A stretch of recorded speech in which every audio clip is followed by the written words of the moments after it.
Well, what a season it has been so far as we head ourselves to round number 6 of the iRacing World Championship Grand Prix Series and a visit to upstate New York to Watkins Glen International, where qualifying is already underway for round number 6 of the season. Heading into this event, it is the driver of Mac Backham, who for the first time ever in his career has the championship lead in the series. He's 22 points ahead of Mitchell de Jong. Gregor Hutu, of course, he's had a difficult season, but he's still in 3rd place. And Martin Kroenke, after what we saw in Monza, he's dropped down into 4th place in the championship. With then Kevin Ellis Jr., Peter Berriman, Marcus Jensen, Jamie Fluke, Antoine Higlin, and Josh Rogers rounding out your top 10.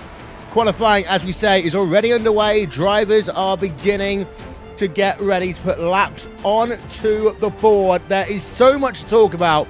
Will Vincent, Jake Sperry, Jonathan Simone, and, well, Jake, the thing about Watkins Glen is it can also be a bit like Monza, where if you get it wrong at turn number 1, it's game over.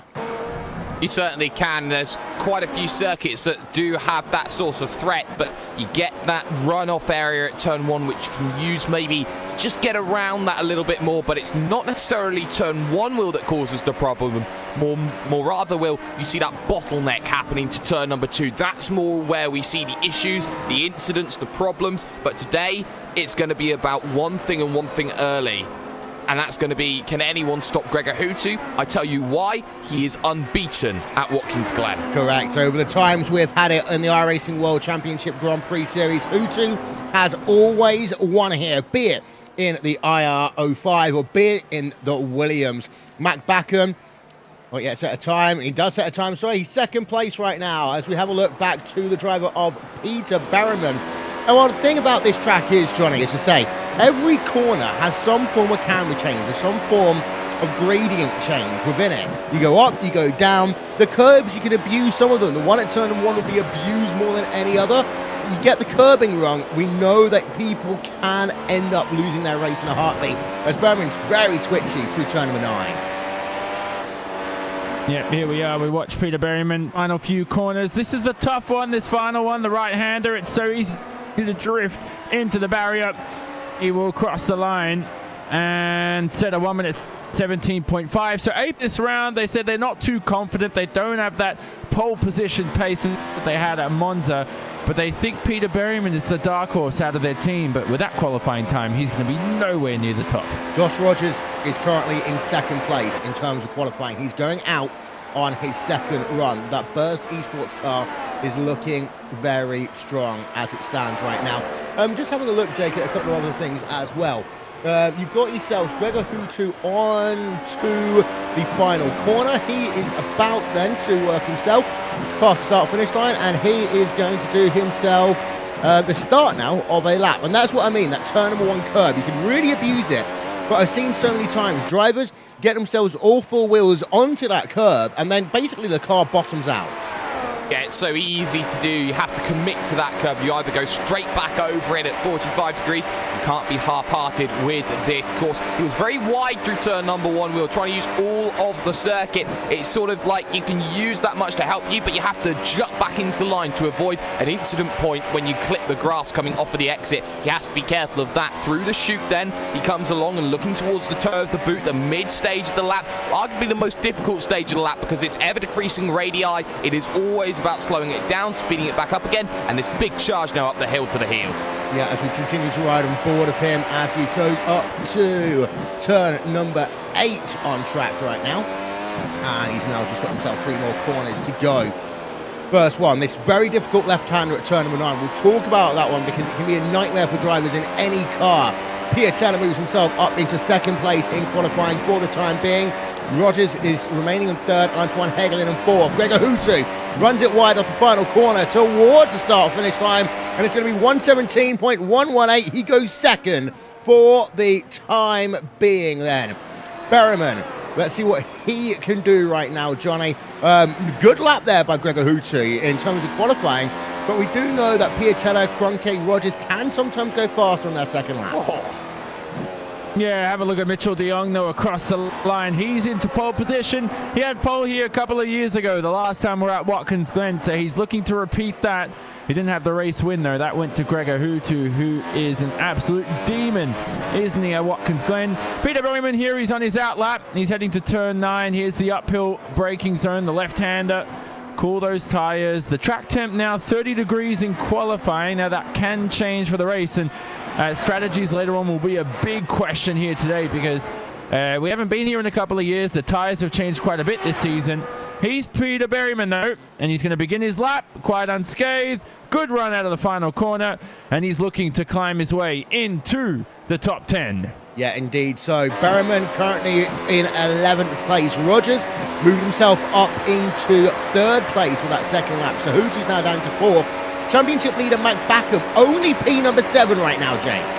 Only P7 and out of laps as well, so starting no higher than 7th position, and that's going to be very, very telling. Drivers like Tommy Erskard, the number 1, for example, yet to set a flying lap. Daniel Arendt Wensing, yet to set a flying lap. Pash Jurgis and Kazuki Umeshima just setting a lap time, actually. And Kazuki Umeshima, sorry, not setting a lap time. I got a little bit confused there, but still drivers there who can set those lap times, can move themselves up through the field. Antoine Hegeland, for example, does his final lap and puts himself on the 3rd row for now. Yeah, and here is Berryman in the number 69 car then, just behind the trees on our camera angle, into that turn number 9. Uphill, left-hander, 2 corners to go. Pretty much flat then, through the second to last corner. Final corner, drops it down a couple of gears, down into 6th, into 7th. 7th gear past the line, 1:17.268. That'll move him up into 7th place. And now Matt Backham's all the way down into P number 9 in terms of this one. It's not been good if you've been leading the championship this year, Johnny. As we're going to turn our attention in a moment, well, for the time being, to Stephen Michaels, actually, who's currently P number 15 in that positive sim racing car, just warming up his tyres. Yeah, he's getting ready for a lap. I'm not sure how much that helps, actually. That probably degrades your tyres more than it actually warms them up, really. These tyres are very sensitive, these Pirellis, but we know for Mac, he was not going to start greater than the P9 position. Not good for his championship charges, but you got to get it done here in qualifying. It's part of the game. Michael's now just taking his time, biding his time. He's in P15. He's had a relatively quiet season, hasn't he, Stephen Michaels? He comes into this round right now 18th in the championship. He's only finished 13th the past 2 races, equal best result for the season. For him right now, he's going to come through these final few corners, and he has to make sure that if you're driving too, let's say, too casual on your outlap, you could scream into turn 1 and already make your mistake. You don't want to break your rhythm here on the outlap, and you don't want to think too much either. Yeah, so Stephen Michaels then is going to begin a lap in that positive sim racing University of Isabella I1, as University of Isabella 1 is what I meant there. Is here comes Stephen Michael up the hill. Let's have a look. Speedo, 8th gear, 190 miles an hour. Climbing up to 200 miles an hour now. You can just see the speed. We're running a slightly older layer of Watkins Glen. We're not using the inner loop here today. We found that actually to slow down momentum makes it harder to overtake. It does give you fantastic opportunity, the non-inner loop layout, to give yourself the chance to set up a pass into the carousel. You can actually pass both high and low into the carousel depending on how well your car is set up. And we're going to see with strategy in this race that may be being a factor. We're going to turn our attention in a moment over to Gregor Hutu and to Marty Piattel. They are both out on laps. Currently P number 5, P number 6 as Ilkka Happala moves himself up into the 15th place for the time being. Michaels needs a good final couple of corners. His lap's been okay, but it's not been great, as he now just works himself with those final 2 corners to go. Again, pretty much flat out then through the second to last corner into turn number 11. He's not going to get a 116.7, that one's for sure, but he does get a 117.6. For Stephen Michaels, however, that is not going to improve him, as we now go back to Gregor Hutu. Hutu, as we say, is on a lap, currently in tow, as now he's got himself, well, a pretty good start to the lap. 117.119 is his fastest lap, but he is currently classified as just over a third of a second behind the driver of Mitchell de Jong into turn number 9. Just getting over to 125 miles an hour on the exit off the corner. Let's listen in. Actually upshifts in the center of turn number 10. 11 coming up for him then. The start-finish line is coming. What will it be for Hutu? He's into the 16s, but it's not going to be pole position. He will move up into third place, however, and dispense Rogers onto the outside of that second row. Now, Marty Piatella, what can he do? He's the driver who's a secret weapon so many times in that VRS Koanda Simsports team. Will it mean a VRS Koanda Simsports 1, 2, and 3? We know it's a very, very bad exit there for Marty Piatella. He does not get ahead of Hutu outside of row number 2. Johnny, that was all down to that final corner. Yeah, he misshifted as well. Something went wrong, and the engine almost cut out, I thought. Something went horribly wrong for Piatella, and he still improved his time up into P4, so he finds himself on the second row, which is good enough for him. Yeah, Kazuki Umeshima, Radicals Online, number 43 machine. One of just 3 drivers on track right now. You've got David Williams, Kazuki Umeshima, and Paul Elbrink. One thing I actually like here about qualifying over the last few years, Jake, is that actually people do run right until the end of qualifying. There was a time qualifying would be over in the first 7 minutes and we'd be sat with nothing to do until the timer expired. And Martin Kroenke just went second. He almost had it. He was just fractions off. Paul Elbrink frustrated as he couldn't get his time quicker. Umeshima does a 1:17.805 as his quickest. He is behind Kevin Ellis Jr. after his second place. What a shocking qualifying that is for Kevin Ellis Jr. I thought he was able to do more. Qualifying all but done. No drivers setting lap times. And it is a who's who at the top of the standings. Indeed so. So that timer will tick itself down to 0, and then we're going to run through your starting grid for round number 6 of the iRacing World Championship Grand Prix Series.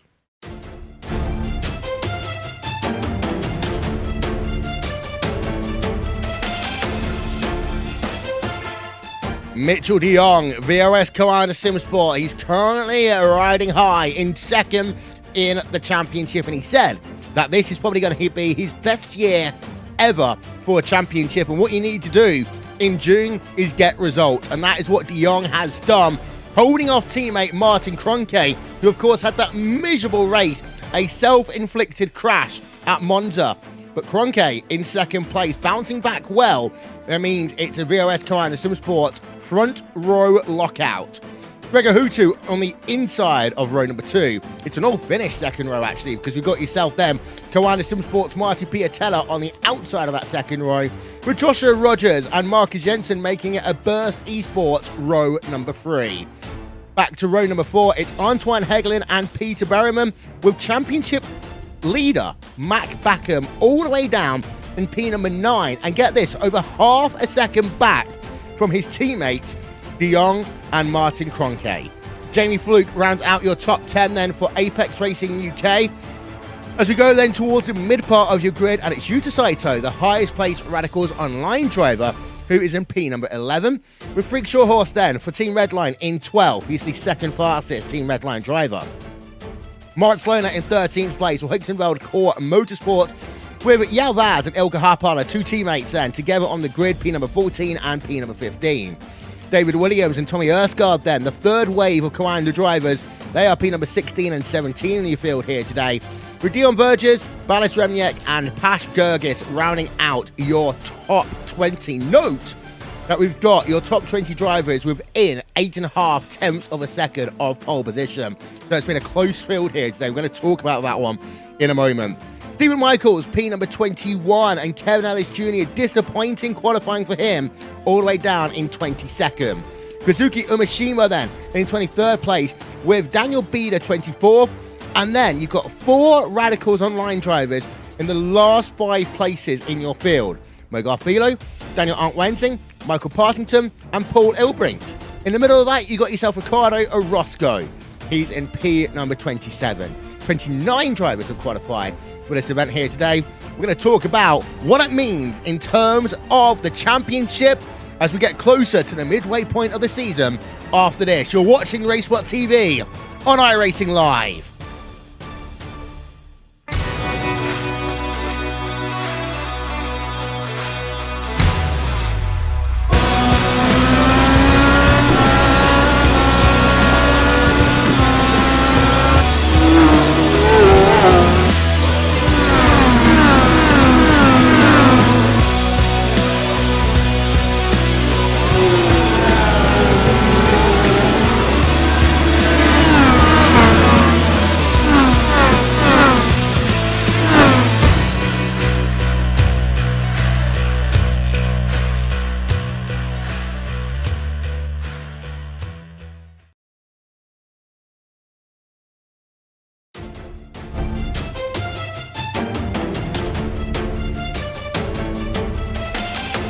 Welcome back to the Glen, upstate New York, round number 6 of the championship. And this was the championship standings heading into this event. Max Backham in first, but the big news here today, Jake, he only managed P number 9 in qualifying. Well, Mac's never been the strongest qualifier, and I think that it's very clear. He hasn't had a pole position so far this season, and he's been qualifying an average of 8th position in qualifying, so this is exactly where I'd expect Mac Backham to be.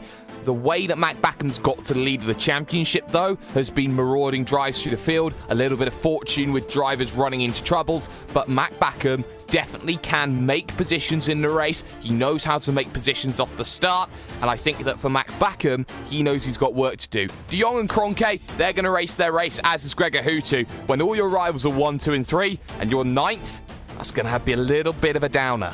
Yeah, Kevin Ellis Jr., who is 5th in the championship. Jake alluded to it earlier on, Johnny. All the way down in P number 22 in terms of qualifying. Now, this track might well suit Apex better in race trim than qualifying trim here today, with some very long straightaways, but you can't be on the outside of the top 20 and expect to be scoring big points in this event. No, definitely not. You got to get it all done in testing, and I think that's where Apex have struggled in the lead up to this round. Lots of testing time ahead. Apex just haven't managed to figure this track out. A track that has different characteristics to most other rounds. It's high speeds, too many braking zones either, and you find that drivers who are very good at circuits like Monza and circuits that require a lot of braking aren't particularly quick around Watkins Glen, and so the transition isn't there, and that seems to be the case for Apex Racing UK as well. Yep, so our race coverage, of course, will start in about 10 minutes time from now. Before that, we are going to show you a look at the onboard lap for the driver of Mitchell de Jong in a couple of moments' time. A couple of things I want to talk about this track as well is turn number 9, Johnny. We've commentated so many races here, and in Grand Prix, it's not as hard as some other cars, but if you go too wide into that corner, it's a corner that the car always feels a little bit unbalanced in the middle of. So as you come up, you got to try and get that car to the outside line, but if there's someone on the outside of you, you're going to spin on the inside. And if you can't on the outside, you got to be careful not to end up being pushed into the wall. Yeah, exactly. It's an uphill braking zone as well, blind Apex. So you need to pick really both a brake marker and turning point before the corner, just to help guide you through the apex.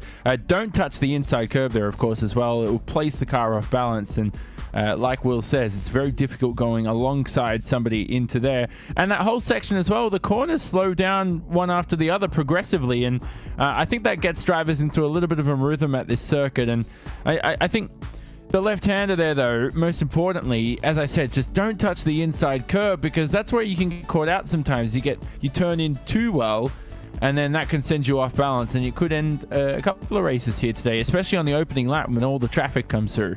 Yeah, let's have a look then at the lap that is on board with that driver of Mitchell de Jong. We're going to play the tape from now.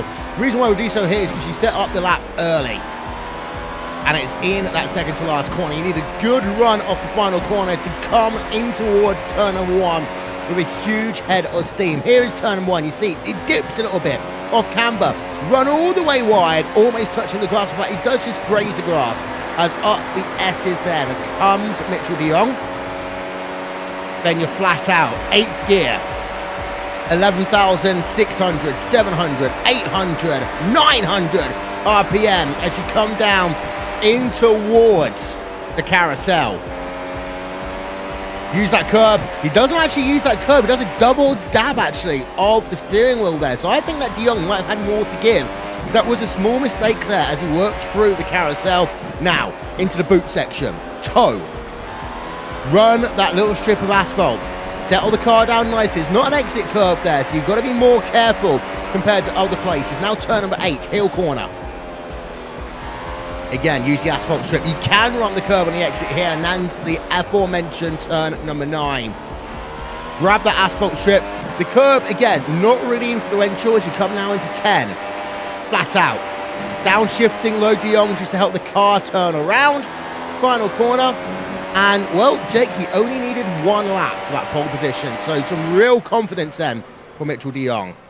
Well, he only needed the one lap, but it didn't stop him going out trying to make a quicker time. He didn't manage that on his second lap, and therefore he aborted the second lap that he had available to him. I think that Mitchell de Jong has been quick in qualifying. He's 3-3 in terms of beating Martin Kroenke. When it comes to qualifying, his third pole position of the season. But when he's been in pole position, Will, Mitchell de Jong has not been able to convert any pole position this year into a race victory, and that's quite telling for what he's been able to do. But at the same time, Jake, let's be honest, it's not been your standard season for many of your top 10 drivers. So it could well be, you know, the time that June's always an interesting one. We always say the month of May is when legends are made. You know what? May's over. Let's look forward to June. Because June is where champions in this series are traditionally made, Jake. If you're bad this month, you are not going to be a champion. Well, if you're bad this month, you leave yourself a lot of work to do for the second half of the season. A 14-race calendar. We're on round 6, and you've got tracks like Zandvoort coming up. You've got Spa 2 rounds from the end. You've got tracks like Suzuka, which is always going to be really challenging. And, of course, the season finale at Circuit of the Americas. You know that tracks like Watkins Glen come along once in a blue moon. You need to use that opportunity at a track which isn't often used for Formula 1 vehicles, doesn't often hit the FIA safety standards. When you have a different circuit, one that you can't say that everybody's tried and tested in a Formula 1 machine, you know that you've got to take advantage of that. Watkins Glen is that circuit you try and take advantage of, and for those drivers who can get tracks like Watkins Glen and those tracks in June to work for them, they know they have an opportunity of going somewhere really, really special. Yeah, and the thing, Johnny, about specialness and Watkins Glen, there is one driver who, as we've already mentioned, is pretty much knows this track and can drive it on his sleep. That is Gregor Hutu. I remember calling a number of races he's won here. I think he won his 50th ever win here as well. This is, you know, Gregor Hutu's home territory. Starting in P number 3, this is one track where he will not be worried about starting third. No, definitely not. I think qualifying is not his real game, and it's not his biggest strength either. He's got more race wins in his career, 57 to his 47 poles. So, look, I think he can get the job done. He's right behind pole sitter Mitchell de Jong at the start. If he gets a good jump into here, you don't have to make the move into turn 1 at the start. You can get it done at the end of the back straight. And most importantly, though, what you'll see during the race is drivers flick on DRS. They won't actually have to manually disable that. They can just lift off the throttle. DRS will disengage on the run to the carousel. And talking about strategies quickly, depending on the track temperature, if it's 40 plus degrees, we're probably going to see a mix of 2 and 3 stops. Anything lower than 40-degree track temps, expect a 2-stop strategy out there today. If anybody 1 stops, I'll eat my own shirt that I'm wearing right now. 100%. Please, someone do that. It will make great TV, okay? We'll film it. Well, the thing is, Johnny, you're going to make a very bold statement on a series that has been full of bold statements already. I mean, it also depends on where you are in the race, for example. If you end up in a first lap incident and you do end up towards the rear of the field and you're in just basically conservation mode, you might end up 1 stop in this race. Race. Yeah, exactly. Wait. Yeah, exactly. So, look, we'll see how lap times go here, because the drop-off is so intense. You know, drivers just staying out an extra lap or 2 could lose 2 to 2.5 seconds over a fresh set of rubber, and it's a long pit lane too, so that could come into play. But the undercut's going to be such a big key. If you're at the end of a big train here and you can't get past because you're in that typical trademark DRS train we see in this series, expect the undercut to work. As long as it's not 6 or 7 laps too early, because then drivers will be able to pass you on the racetrack because your tyres have depleted after a while. Yeah, just having a look at the onboard lap then for Gregor Hutu, number 66, Team Red Line car. One thing I did want to talk about, Jake, is in terms of the championship, consistency is the winner here this year. And we also see that we've got a number of Apex Racing drivers inside the top 10. If any of these drivers have any more issues inside your top 5, Apex is going to be knocking on the door of your top 5 big time in terms of this championship, because as you can see right now, they have got Ellis Jr. in 5th, but Berriman, Jensen, Fluke, Higeland, oh, they're waiting. They are waiting. Of course, Marcus Jensen, part of Burst eSport. You know what I mean. I do know what you mean, Will. But I think that the top 4 have really managed to cement themselves as a firm top 4. Anything after that has been a lot of work. But you look at the top of that championship, Will. De Jong's probably just about got away with using his drop week. Kroenke's used his drop week and is in trouble because effectively he's needed to. Hutu's had to use his drop week coming out of Monza. Mac Backham hasn't used his drop week, but effectively probably has that buffer. Maybe it's going to happen today. That drop week becomes so vital, especially up and down this field, not just for the guys at the top, but for the guys at the bottom as well. Relegation for the top 20, that's going to come back to haunt a few drivers, because we all know, Will, that top 20 is so important to stay up and stay with. Yeah, indeed so. So here's your top 10 one more time. Mitchell de Jong, pole position. Martin Kroenke, second. Gregor Hutu, third. Pierre Teller, fourth. Rogers in fifth. Marcus Jensen, Antoine Hegland, Peter Berman, Mac Backham, and Jamie Fluke rounding out your top 10. We will step aside for a few moments and get ourselves ready for race coverage of round number 6 of the iRacing World Championship Grand Prix Series. We're back in 3. We'll see you then.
If you were to write a script for the first round of the 18 iRacing World Championship Grand Prix Series, and you made it as crazy as possible, there's a strong chance people would have said, nah, not going to happen. But that is pretty much what we've had in the first 5 rounds of the championship. Anything that could happen has happened. And now we come to Watkins Glen International for round number 6 of the championship.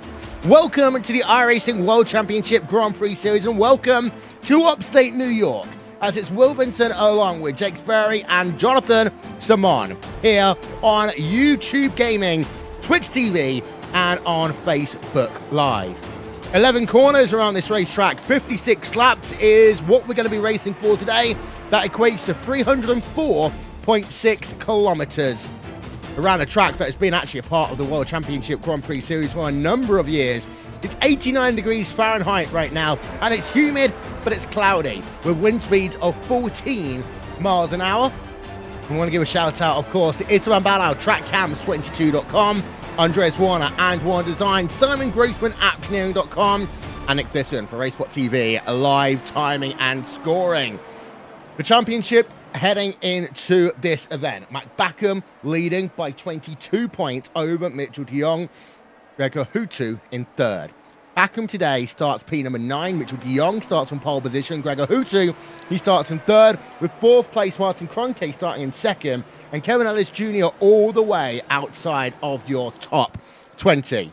In terms of the rounds we've got after this one, well, we go to Silverstone in a couple of weeks, and then we go to Imola, Zandvoort, Indianapolis, Suzuka, Nürburgring, Spa, and round out the season at Circuit of the Americas. 5 minutes left then in terms of practice drivers. Going out on track to do a couple of exploratory laps, get used to the track conditions, and well, Jake, 89 degrees track temperature, that's almost, for air temperature, is almost as high as you can get. Almost, but I think whilst it's very hot in the air, I think the track maybe is slightly less than hot. I think we're looking at probably two-stop being the best way forward for this one, looking at the conditions at the moment. Of course, we can very easily get proven wrong in events like these, but this is a 56-lap race. It doesn't sound like much. Well, it's only 3 laps longer than the one that we had at Monza just a few weeks ago, but these drivers will understand. They know what is expected of them. They know they've got to put on a show, and not only that, they know that there are vital points at stake up and down the field, and for those at the very, very top, they have a big responsibility in front of them. Yeah, and Johnny, we're having a look right now at a nice static cam of the carousel. There are numerous ways through here, and of course, at this point, they enter the corner at over 200 miles an hour. Downforce levels will be an interesting one here today. Some teams will really set their car up for overtaking, especially if you're Backham, especially if you're Kevin Ellis Jr. For others, they do risk being a part of the DRS train, not because of the downforce, but because of the way the car is set up overall for them. In fact, they're just going to be bouncing off 8th gear, potentially. Yeah, exactly. The one thing we've learned this round is that 3 downforce packages seem to produce the same lap time. So if that's the case, if you go for the low downforce, expect to take easier, but you'll degrade those tires a lot quicker, and you may have to add an extra pit stop to your strategy. Go for the high downforce. If you're stuck in traffic, that will prove costly, but it means you take care of the car. It's easier to drive. It doesn't slide as much, and it's much more fun to drive. I always liked low downforce when I was a driver because I was so slow that I always stuck behind other people and I'd have to pass them. Yeah, so having a look then at your starting grid, let's go.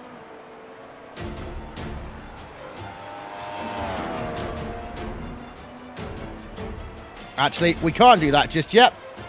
So, cut that, because it had Marcus Jensen and P number 2, and that's not the case at all there. But let's talk about Hutu very quickly here, Jake, and let's talk about Watkins Glen. I mean, he is one of those drivers who really likes this track. He's starting P number 3 here today. Now, there is a chance that another record could be broken on someone else, but Gregor Hutu wins in the iRacing World Championship Grand Prix Series at Watkins Glen. But this is Watkins Glen, this is June, and this is Gregor Hutu. It is, but actually I'm going to correct that. Gregor Hutu has consistently said throughout his career, I don't like Watkins Glen. I don't like this circuit. I don't like... Okay, in terms of results, he likes it. Yeah, in terms of results, that's what I was trying to get to here, Will, is the fact that Gregor Hutu is unbeaten here, even though he doesn't like this place. I think that Gregor understands how important this circuit is for him. I think that he wants a great result coming out of here, seeing as he's been on such a barren streak without a victory for the longest time. I don't think I've ever seen Gregor Hutu in any sim ever have a struggle as big as this. I think that Gregor needs to go out there and prove himself today, and I think he needs to prove it not just for himself, but for Team Redline moving forward into their next era of sim racing. Okay, so give me a winner, first of all, Johnny. Oh, this is a tough one. I'm stumped. I don't know. I think someone else has picked Dion because he's on pole. I'm stumped. I don't know who's going to win. This is such a tight fight for the top. Jake? And still undefeated. Mr. Gregor Hutu. So having a look at a couple of drivers on board with Ballas Remniak, then number 17 machine, as he's working himself up the hill in that logical Vortex sim racing machine. Got ourselves now under a minute left of practice before the drivers will head themselves then to the starting grid for this, the 6th round of the championship. Just see that red flashing light on the rear of Ballas Remniak's car. Just having a look, see if there's anyone else interesting to have a look at on track. Welding, Radicals online. Radicals not having a good day in terms of qualifying, but ironically, when Radicals have bad days in qualifying, they generally have better times in the race. So don't discount them completely out of this one just yet, because Radicals really do know how to get a race to work for them when they are on the back foot. And actually, you are going to see people go crazy and do a free stopper.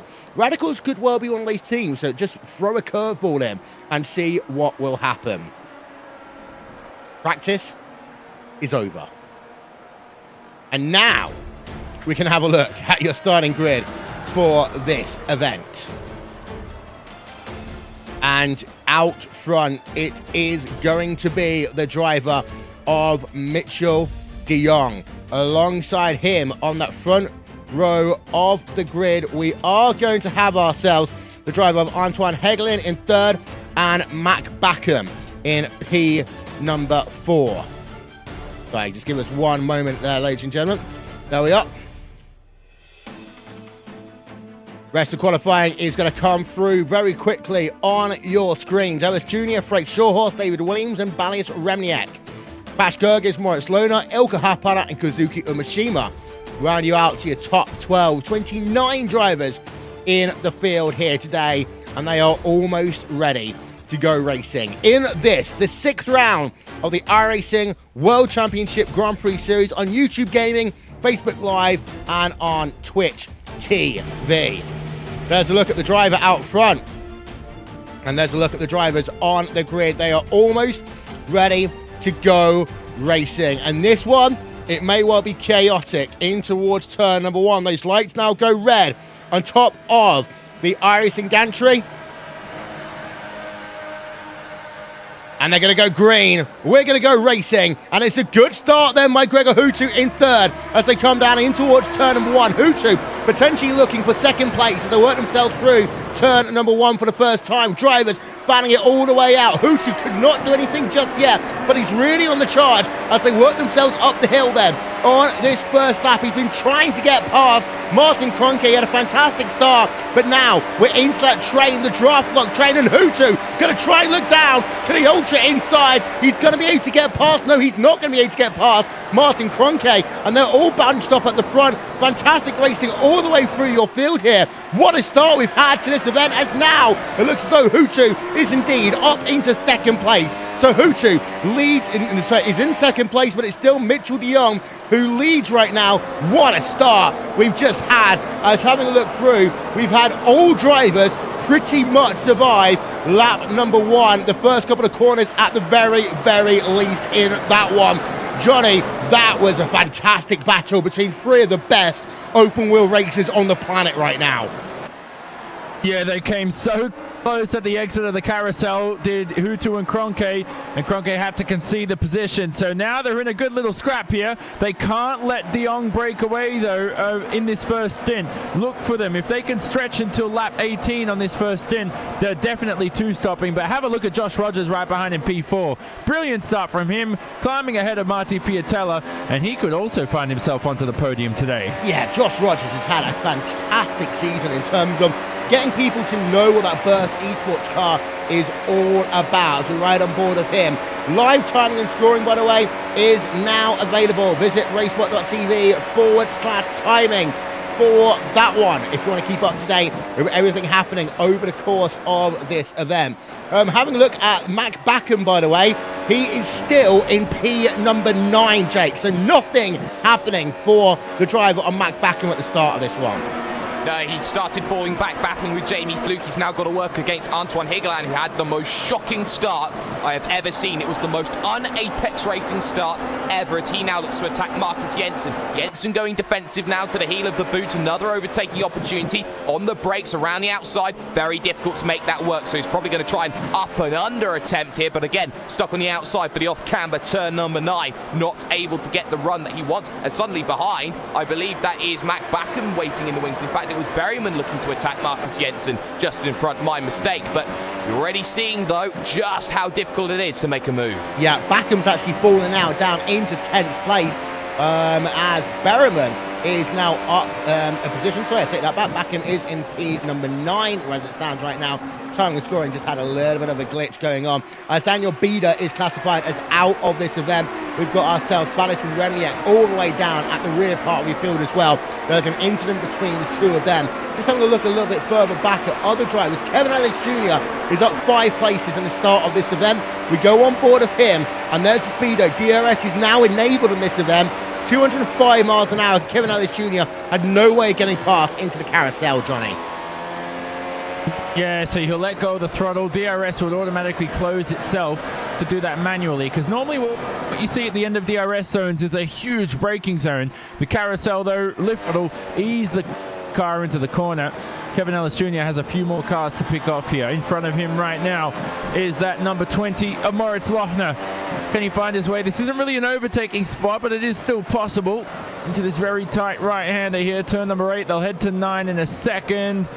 Ellis Jr. go up the inside. He looks at it, and sometimes there you go. See, he forces Lochner offline, got in his head a little bit, and sometimes that works for the next sequence of corners. Yeah, although the final 2 corners here at Watkins Glen, you're going to have to be a brave man to make a move down into the turn number 10, and even braver man sometimes to make it into turn number 11, but we might see that at the end of this one. Let's go back and have a look at your overall leader. Mitchell de Jong, VRS Koana Supersports, is leading by 1.6 right now over Gregor Hutu and Team Redline. Hutu, in turn, has a half-second advantage over Martin Kroenke, with Josh Rogers just a little bit further back in 4th. Matt Backham, by the way, just moving himself up into P number 8, and Berryman was having a look there at Marcus Jensen as well, and that was down into the carousel. Matt Backham has been able to finally, it should be, no, they're going to stay side by side, one more corner at the very least. But Matt Backham was trying his absolute hardest now to go from the outside in towards toe corner, and he could not make that work, despite being side by side there for a total of 4 corners. Here's another look then, as Backham tries to go down to the inside again, and he cannot do it. Backham's car just not set up the way he wants to today then, Jake. I'm not sure about that, Will, because he's had some very good opportunities. It's just how aggressive Antoine Higgeland is in his defense. He chopped the nose off into the heel against Matt Backham, so Backham knows Antoine Higgeland means business today. You go and make the move on me, or you put your car in a position where you risk taking the pair of us out. Backham's got to find a way past here. Higgeland is doing the defensive job for Peter Berryman at the moment to see him move up through the field and try and get past Jensen as quickly as possible. The DRS train really hurting. It will now come behind Rogers as Martin Kroenke is almost a second away from him now. Yeah, I would say I actually don't think that there is a cut-off there at all down to Hill Corner. Having a look on board with Matt Backham, but just having a look through your field, Jamie Fluke, Frank Shawhorse, they're going side by side. Shawhorse on the outside into the carousel. He's currently now in your top 10. Jamie Fluke in P number 11. Shortels then in that Team Redline number 21 machine inside of your top 10. But to keep an eye out on Backham, he had that one set of goes there, Johnny, and all of a sudden he's 6 tenths of a second behind Antoine Higgeland. The thing, of course, for Higgeland is he's got a teammate ahead of him who he can use to his advantage if they do end up in one of these DRS situations. Yeah, exactly. So Mac will have to consider actually right now will that work come the end of this stint if he can't make his way past Anton Higgeland. Not the best guy you want to be stuck, as Jake said. He's ultra aggressive. He's a young man with poise and flair. Right behind him, that was Frank Shottos gaining a position on Jamie Fluke this lap around. And the thing for Team Redline is Hutu and Fluke, Hutu and Shotos, the only drivers representing Redline here today, haven't tested much either. So for Hutu to be in P2 right now, this is a remarkable job. Yeah, he is, but he is losing time to the driver of Mitchell de Jong, who is continuing to lead this event. Let's actually have a look then at the lap gaps. And Hutu's lost time on both lap 3, lap 4 and lap 5. It's not by much here, Jake, but it's enough. Almost at least a tenth of a second. It was 93 1/1000ths on lap number 5. But in the last 3 laps, it's combined to be 4 tenths of a second plus. Well, 4 tenths of a second for Gregor Hutu is like gold dust. If you can find 4 tenths, you'll be incredibly happy. But over the course of 3 laps, slowly getting whittled and broken backwards into the clutches of Martin Kroenke, you don't want to see that at all. Kroenke was quicker, 0.5 tenth of a second over that last lap. And that's going to mean, Will, that you see Martin Kroenke starting to get a little bit more aggressive maybe with Gregor Hutu, trying to figure out, okay, what's he going to do? We're on lap 6 already of 56. We're probably about halfway through a 3-stop strategy. I'm not sure going to be there today. A 2-stop coming in maybe lap 13, lap 14 for this one. It's going to be a tough decision today on what drivers are going to do. Kroenke knows that all he wants is to get as many positions as possible. We saw the driver of Antoine Hegelen move himself up into 7th place then, ahead of Marcus Jensen. We have seen Jensen be a driver who's basically had to spend most of his season at points, Johnny, looking in the rearview mirror. He's been fantastic at defending. But he just lost out then by what was a nice clean move on the exit of toe corner down towards heel. But now here comes Matt Backham as he can smell a bit of blood. The DRS train is wide open, but Backham says, you know what, I've had enough. I'm moving up 1 place, and he goes up into P8. Well, good to see the Coanda car can overtake, and that may mean Jensen could be lacking a bit of straight line speed here as well. So a bit of a bonus there for Matt Backham. 1 position finally gained during this race. You can see not many positions have shuffled there in the top 10, Will. Most of these drivers maybe lost a position or gained 1 or 2 max, but not anything too dramatic. It was a relatively clean start, wasn't it, too, apart from what happened between Remenick and Bida. Yeah, unfortunately, our graphic showing Hutu up 23 places. That is not true. Apologies, we had a couple of technical glitches in terms of our overlay package here this afternoon, but Matt Backham continues to run in P number 8. Just to let you know, Daniel Bida is still on pit road, so he's likely will be classified as out. But Remenick is actually not as far back as I thought he was. He is running in last of those drivers on track right now, and he is currently classified as 20 seconds behind your race leader. So only 1 driver really involved in issues, and that is the number 29 machine from Israel of Daniel Bida. Let's go and have a look at Peter Berryman versus Marty Piatella, because the gaps open up now between Hegelen and Berryman. As also, just to let you know, Shake Shawhorse has got himself now past Marcus Jensen. So we're going to show you a quick replay of that one first, because here is Marcus Jensen. He's going to lose the place over Frank Shawhorse. And is this going to be down at turn number 1? No, it's going to be on the run up the hill, actually. But Shawhorse now is up a place into 9th. Jensen is starting to fall back quite a bit here, Jake. Yeah, Jensen's starting to struggle a little bit, but I like the way that Frank Shawhorse has been making moves. He's recently just started up a Formula 4 career, and I think that he's been working really hard on making that work for him, as well as his duties with Team Redline, looking to run with the Shawhorse name. Of course, his brother Stein is very, very popular inside the Grand Prix circles as well. So a lot of heritage that he has, making those 3 positions, comfortably getting himself up into 9th, looking at Mac back and behind, and I think that Frake versus Mac could have been the story we had at the start of the season if it wasn't for the appalling slow start that Shawhorse has had. Yeah, let's go back though to driver Peter Berryman, because we promised you it, we didn't talk about it. But Berryman is now 6 tenths of a second behind Marty Piatella, Jake. And having a look at the last couple of lap times, it does show that Berryman is working well. It's not, again, by much, only about 1/3 of a second over Marty Piatella. But that's enough now that if he does get a good run out of turn number 1, his Shawhorse looks as though he's had himself a bit of an issue. In fact, I think he might have had a crash. Uh-oh. Let's have a look. Shawhorse, turn number 1. I've said this at the top of the broadcast. Turn number 1 might cut someone out. It wasn't turn number 1 there for Frank Shawhorse, but something's happened. Turn number 3. Okay, that's a random one. You don't often see a driver get loose like that one there, Jake. No, you don't. He just gets a small wiggle, the smallest of wiggles, heading himself up through that left of turn number 3. And that wall on the outside is unforgiving. It's right on the exit of the racing line. And how Shotos has not collected 5, 6, 7 other vehicles, I will never know. And it's a shame to see that incident because he was on a really, really good run. You see what happened to Shot Horse there. He's just... That has to do with your high-speed grip and your high-speed balance as well, because sometimes your third springs manage the weight transfers. You're turning a left at that point of the racetrack as well. The tires have maybe had a little bit to play. Heavy fuel on board too, so that to me is a setup issue. There is no way your car can wiggle at such a pointless part of the circuit like that, so that's just unfortunate for Shotos. He's just a passenger when that happens, Will. Yeah, third time lucky here, Johnny. Berryman, Piatella battling for 5th place. Here we go. I'm scared now. Is something else going to happen behind the scenes? Here they go through the infield section. This is where you see NASCAR not go. There's your perfect English for everybody. Through the toe, turn 7. And I like this uphill section here. Here's the killer, though, the downhill braking zone coming up to turn number 8 here. Look for the brake markers. Is always your best point of the circuit. Throw the car into the corner, but make sure you roll onto the throttle nicely, much like you're at a track like California Speedway. I think that's the only oval I've ever driven at, Will. So that's the only place I can really compare myself to. Here they go.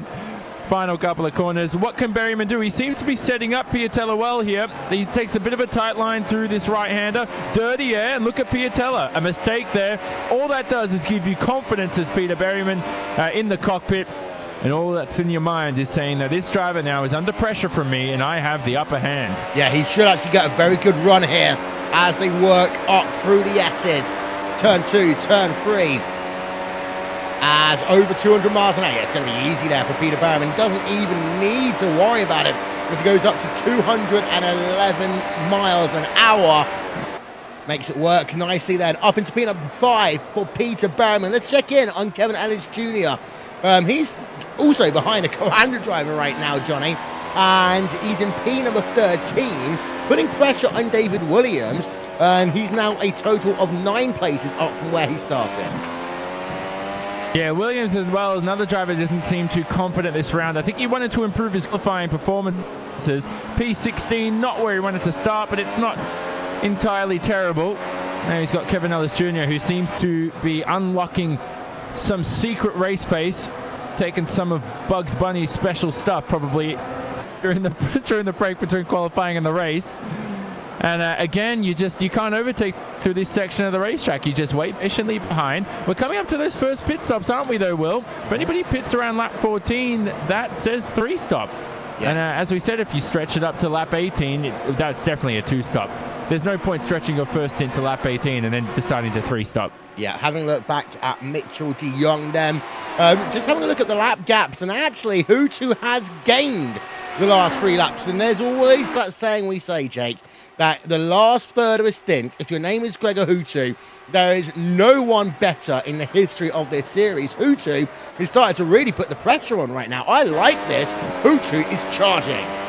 Hutu is charging, but more rather, I think it was a worse lap for Mitchell de Jong. He did a 122.6 that last time by, which is completely dropping off the cliff in comparison to what he's able to do, more rather than that 122.2 that he was doing just a lap ago. So I think that what we're seeing is going to be a lot of issues for de Jong potentially in this final third. Hutu maybe has that vehicle set up to work well with the tyre wear. It now depends on what he does, because Kroenke was actually the quickest of the 3. Well, one of the things we talked about, is it going to be 2? Is it going to be 3? And we are getting to that point all of a sudden, Johnny, when these tyres are starting to hit their cliff. And now teams are frantically scrambling, doing the math. Are they gonna switch onto a 3-stopper, even though they might have planned for 2 as Partington is out? Yeah, Partington's out of the race, so we'll talk about that in a second. But you look at these lap times right now, they're dropping off instantly right now. Drivers seem to have bounced back last lap around, but they're into the low 22s, which right now in a fresh set of rubber, I think some of these drivers will be able to lap in the 1-minute 20s. So That's a very slow lap time from some of these guys. Josh Rogers seems to be struggling the worst out of the top 4, and Berryman behind straight past. Rogers needs to pit now. He's lost a lot of time. Yeah, and there is Josh Rogers in that number 92 machine being passed like he's standing still by the driver of Peter Berryman. And now you've got to work out, is it worth, oh my word, Josh Rogers almost lost it the same way Partington did then on the exit of turn number 6. So Rogers, you've got to hold on at this stage, Johnny. You've got maybe a lap, 2 laps to go before you hit that true window, but now it's the case you've got to hold on. No, if that happens, man, you just have to pit straight away. You're sitting there and you're starting to second guess every question of this race. Everything in your mind's going, just get a fresh set of rubber, 3-stop. It's the easiest way to do it. If he tries to stretch this to a 2-stop, he might not even finish I'm in just the saying top 10. stretch That's out for the lap to get there. That's what I mean. That's the sort of thing. He's got one more lap to go before he can really hit that 3-stop window. If he used to come in a lap early now, it's going to harm him for the rest of the race. You don't want to make short-term fixes because actually you've got to remember it is sort of 56 lap event. Yeah, and as Marcus Jensen comes into the pit lane now, so we're seeing Will, as you said, come in now if you're struggling with tyres. Jensen was into the 1 minute 23s. He was struggling that. Right now, he'll get a fresh set of rubber and probably be 2 seconds a lot quicker, Will. So this was the concern some drivers had, as Jensen has a relatively quick pit stop. They were saying, okay, if I pit now, I'm going to be in traffic. It's going to be hard to overtake. If you're 2.5 seconds a lap faster, it is not hard to overtake. And if it is, you're probably not a good driver. I'll tell you that much. Yeah, indeed so. Of course, everyone's tyres dropping off. Going offline can be a little bit more treacherous in terms of situations. By the way, we've not yet talked truly about Martin Kroenke in this event, Jake. He does remain in P number 3. He is still 0.6 of a second behind the driver of Gregor Hutu. So actually, Kroenke right now is still within a shot of winning this one. Well, I think also within a shot of winning this one is still Peter Berryman as well in 4th position. He's running times very similar to the leaders as well, as there is still no takers to come down onto the lane. Kroenke, Hutu, De Jong all staying out. 22.5 that last time by for De Jong. It's 22.5 from Gregor Hutu, 22.6 that time from Martin Kroenke. I think that this race is going to be a very difficult one. I think that for Martin Kroenke, he's not going to get that instant gratification, Will, of making positions. This is a grind. This is a work in progress. And I think for Martin Kroenke, this is where his game comes under scrutiny, his ability to go and make overtakes. Yeah, as I just saw Moritz Lona there versus Yao Vaz was looking pretty close on track. But for Mitchell de Jong, the gap is 1.2 seconds right now between himself and Gregor Hutu even. Here are your top 8 then at the bottom of your screen. It's Mitchell de Jong who is leading by 1.2 over Gregor Hutu.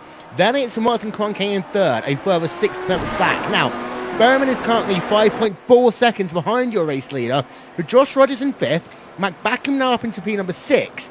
Antoine Heglin and Marty Piatella round out your top 8. Mac Backham should be right on the coattails of Josh Rogers as they exit the end of this lap. They're currently losing as well, about 2.5 seconds, you say, a lap. Well, this is an interesting one because of the way that the pit stops works here. Some drivers may yet still, Johnny, think, okay, the loss of time on pit road might not, be enough to, it might be too much to actually then, you know what I mean, in terms of the track. Do you want me to rephrase that for you? No. Yeah, I know what you're saying there. It's a 25-second pit loss time. So if they're losing 2.5 seconds a lap here, point stretching this another 10 laps and trying to one-stop. So I don't want to eat my shirt at the end of this race. And number 2, because you're going to be very, very slow. Here's Mac Backham, though. He should be able to go straight past Josh Rogers, who's still struggling with his tyres. As I said, just based on lap time alone, and we saw visually as well, Josh Rogers was struggling a lot. Let's have a look at him this time around. Does the dirty air affect his balance at all through this next left-hander? Keep it clean, Josh. He hugs the inside. You can see the rubber out onto the racetrack, and he has to take it easy. He's visually losing time to Mac Backham ahead. Yeah, he is. As Kevin Ellis Jr. is now in a battle with Ilka Happana in the number 8 Orion race team car for 12th place on track. Ellis Jr. though does get a lot of snap oversteer on the exit of the corner, Jake, as he tries to reel in Ilka Happana, who was close then. in towards the carousel that could not make that line work. Well, I think what's very crucial is that Ilka Harpala has actually gone through on Kevin Ellis Jr. over that last lap. So Harpala was quicker and is still going even quicker in that Orion Race Team machine. It seems that he's got the tyre wear pretty much sorted out at the moment, as he's able just to stay that little bit more consistent. What is very telling, though, as we got drivers in. Ellis Jr. is in on pit road. You got Martin Piatella, Daniel Arndt-Wernting as well. So Ellis Jr. then, Jake, just hit that cliff in the space of about 20 seconds. Well, it's very easy to do as Martin Piatella also dives down onto the lane. I think he was there looking for his strategy. Will is also looking to come in as Moritz Lohner, I do believe, as well. He's looking for his 4-second stop. Out and away comes Kevin Ellis Jr. Out and away comes Martin Piatella. And the 17, 18 laps, I think the 2-stop probably is where we're looking at here today, Will. I think they're looking to try and make that 2-stop aggressive, and they're looking to try and make that work out for them. Try and get themselves to about lap 36, lap 37 to leave themselves 19 for the end. Yeah, and the thing about that one is now these drivers, because they've been able to kind of weather the storm at the start of this event and hold on, the tyres are, look, there's more fuel in the car at the start of the race, Jake. And what that essentially means is that the second and third stints should be easier. There's more rubber on track, there's less fuel in the car. These guys shouldn't have to spit it out and have to worry as much. Of course, yes, there's going to be more build-up on the side of the track, but that's going to be less of a concern. And we've had, I think, an incident with Pas Jurgis and Daniel Wensing. I'm not sure if we can get a look at that, Will. We'll try our best. Meanwhile, we've got Hutu all of a sudden in DRS range, but Berryman also leading a gaggle of cars on towards pit road with Josh Rogers involved, Jamie Fluke, Yuta Saito, Kazuki Umeshima, Stephen Michaels, Mo Garfilo. They're all coming in then in your mid-pack, Johnny. Yeah, this is the official pit party here. We're probably two-stopping this race. You can see they're all going away and nobody has to repair too much. It's been a very clean first stint here. Umeshima, good stop. Losing about 25 seconds in the pit lane are these drivers, but we mentioned that earlier, Will. Hutu in DRS range at De Jong. This is extremely interesting now. It's within about half a second at the moment through the middle of the lap. Neither of them have pitted. Kroenke is 1.3 behind. This race, as far enough as it seems, is much closer than you think. Yeah, also one thing worth noting is that Hutu has now got himself 1.4 seconds over Gregor Hutu's got 1.4 seconds over Martin Kroenke. You see these drivers are being more cautious as they work themselves on the exit of these corners. Also worth noting, by the way, I did see Josh Rogers overshoot his pit stall, and that's why he was a little bit slow. As P number 1, P number 2 on at the same time. Kroenke, you've got to come in at the same time. Indeed, you have. Now, what does Matt Backham do? We'll find out. He'll stay out. So Backham becomes your new race leader. He's really gambling on it today, but here's Hutu. We're on board with him as De Jong is going to come in just ahead. Well, that's going to be very vital, Will, as they all look to hit their boxes, all perfect. They look to get up and down and away, and De Jong still ahead, but crucially, Hutu just there behind will be in DRS range, and that's going to be worrying here as they both look to get up to speed. They are ahead of likes of Marcus Jensen and Peter Berryman, who have closed onto the rear of Martin Kroenke now. Very vital when it comes to where they need to be, but now it's Hutu versus De Jong, and this for the net race lead. Yep, so 5/10 of a second right now. Hutu gets a good run in towards the carousel, but it would not have been able to slow the car down had he have gone for the move. So for Gregor Hutu, he remains where he is for the time being. Balas Remniak has not yet pitted. He is in 10th place and he is running, well, he's going to get passed by quite a lot of drivers in the next couple of moments. But here's Matt Backham. This is when things start getting really interesting. He is on lap number 20 of a 56 lap race. He started this race down at the rear end of your top 10. He is up 8 places here today to take the race lead. But does he bring that car on towards pit road? He will do so 1 lap later. The Backham will now come in.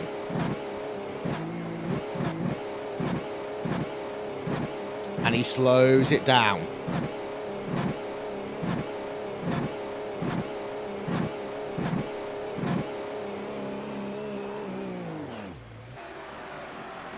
He's going to lose himself about 2 seconds because he came in a lap later, but now out of pit road he comes, 3.9 seconds, out and away he will go once again, but he's in traffic. He's actually come out, Jake, right behind Antoine Hegelen. He's back in P number 9. That's not where he needs to be, Will. He's really, really struggling now, and he's got a lot of work to do. He'll have the freshest tyres of them all. That'll be the advantage that he'll have over Hegelen, over Rogers, over Piatella, and that's what he'll be trying to work on as he pushes himself forward through this event. I don't like the call, but it's the same call that, say, Gregor Hutu tried to use when he had himself an opportunity at Phillip Island. Yeah, Balis Remniak, by the way, keep an eye on him. He is still on his first stint. He's 20 laps into this one, but he's really losing time. Listen, Johnny, to that engine though through 6 and 7. Yeah, I don't know if that's what's going on this round, but a lot of these setup for Watkins Glen is just remarkable. There was that incident that Jake talked about earlier, Will, with Wensing. I think Tommy Oscar and Georges as well, and I think it was all separate incidents at the same corner at the same lap, and it was at the same spot that that Schottor's lost it, remember? Yeah. And again, drivers struggling. The tyres were that bad, and Mac Backham took a risk there. He went an extra lap, but that's ultra confidence. If you can go an extra lap on tyres that are scrubbed that badly, that's just insane bravery. So right now, Mac's event, he finds himself behind a bit of traffic, as we say he will, but most of all, he now has 1 lap of fresher tyres for the rest of this second stint. Well, he's actually got 3 laps better than Martin Piatella, his teammate. He's actually 6 laps better than Marcus Jensen, that burst eSports car. And that comes back to the point I was trying to make, I would admit, earlier on in this event, that if you do weather the storm and you do try and hold on early on in this event, now the entire race becomes easier for you. Because, Backham's going to have to pass some race cars, but when he gets up to them in, let's say, 10-15 laps time, it should be easier for Backham. He should feel more confident in that race car. He definitely should. Confidence is key, rhythm is key, just getting laps out. This racetrack's the biggest critical aspect as well. I think that's where Tommy Oscar, we were talking about before, Mac's teammate, struggled because he didn't have much time to test. And the more laps you do, the better rhythm you build. Have a look at this, though, in front of Mac Backham here, between Piatella, Rogers, and Anton Hegelen. Piatella's struggling. Oh, man, Will. Look at him. He's being hounded. It's like he stole some cash and is running out of the house. They all want him. Yeah, we're on board with Josh Rogers in that burst eSport number 92 machine. He is within DRS range. He gets a better run, actually, out of corner number 1. Actually, no, they're about equal. In fact, Piatella might have gained about half a tenth of corner exit. But as they work themselves up the hill, this is where Rogers can really come into his own. Let's put that speedo graphic up. 230. No. He hits the rev limiter. That's the issue there, Jake, for Josh Rogers. He hits the rev limiter, so he gets up to 212 miles an hour, and he can't go any faster. Well, that's just key, because if that's high downforce that we're seeing out of him, then that's going to be massive, as Rogers is going to struggle to have any opportunities to go and make the moves. Hegelen behind, of course, we know that Apex love a low downforce setup. That may be something to see, as Hegelen will look to be the aggressor, as will Mac Backham, who's got to get through the lot. But I think, look a little bit further forward, Will, Peter Berryman is on the rear of Martin Kroenke, legitimately for the podium. Yep, so there is Peter Berryman. And Berryman, we did say, Weir's always got an opportunity to be on the podium in terms of the Apex Racing UK machine when he can get that car hooked up. But also worth noting, we talked earlier on how Martin Kroenke fell 1.4 seconds behind Gregor Hutu. Now, Hutu to Kroenke, that gap is still the same, but Berryman had really started closing in. Let's have a look at the lap gaps. I mean, they've been 8 1,000ths of a second, Jake, apart over the last 2 laps, but Berryman is within DRS range, and this will mean he can just start inching closer and closer. Well, he knows that he's just got to inch closer and closer, just close down Kroenke as much as he can. To get past Kroenke is certainly one thing. I don't remember a point last season where Martin Kroenke could be caught. Maybe he's a little bit more mortal, doesn't like the changes. Here comes Mac Backham, though. He gets a 2-for-1 special on because he's past Hegelen and he's past Piatella. That releases Josh Rogers as well, as now, look at this, around the outside. Here comes Hegelen trying to make it work with Piatella. Almost contact on the run to the heel. He's still there down the inside, still looking, washing out strides Piatella, and there we see a very, very nice move that's not fully complete. Yeah, on board of Backham then for the replay. Here comes the first one, here comes the second one. It was all very close very quickly then. Mac Backham diving down the inside of two drivers in towards the carousel. And then we had the battle going on behind as well. We're just going to turn that camera angle around and you can see just how close it was into toe corner. But the driver, Piatella, was just able to hold on initially. And then side by side, they worked themselves up the hill. And the inside line was Antoine Hegland. He got that move finally complete. What a great lap's worth of racing we just had. And this is that whole thing there, Johnny. Different tyre strategies. There's about a 4 to 5 lap difference between drivers in this mid-pack right now. And anything could happen over the next few laps. And it will mean that drivers are going to have to go offline. I think we could still see a couple of solo incidents as a consequence. Yeah, and you see why the undercut can win you races, but it can also lose you. It's long term. You know, it's like a slow death sometimes, the undercut, if you play it wrong, especially at a circuit like Watkins Glen, where it's not the easiest track to overtake at, but you can get it done on the back straight, as we can see. And I think those with skill takes done as well, as Mac Backham finds his way past Josh Rogers now. He's in the P6 position. So this is what you want to see out of your championship leader, Will. He hasn't had the best race so far. He's only 10 seconds away from the overall victory. This would be a great overall drive if Backham can climb his way up into the top 5. Yeah, there's a race with Tony Stewart once when he basically fell down to the rear of the field twice at Homestead Miami Speedway, still ended up winning the event. Now, I'm not saying that's going to be Matt Backham here today, but he is having a good drive, getting past drivers, and the driver ahead of him, Jake, is on 10, 11 lap old tyres. The tyre gap is 6 laps between them.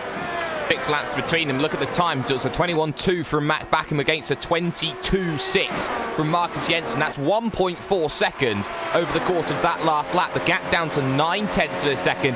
By all means, Mac Backham's charging, and it's pretty much fading away for Marcus Jensen, the Dane, really running himself into a wall at this stage. And I think he is more committed to that 3-stop. He pitted very early, Will, and I'm not sure he can translate that into a 2 effectively compared to a 3-stop.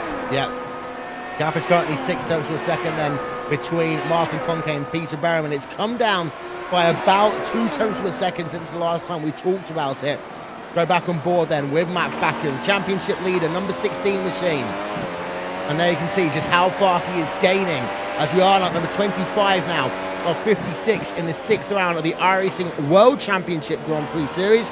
Here on RaceSpotTV on YouTube Gaming, Facebook Live and Twitch TV. Backham will have to wait now until the end of the lap, maybe the middle part of the next one.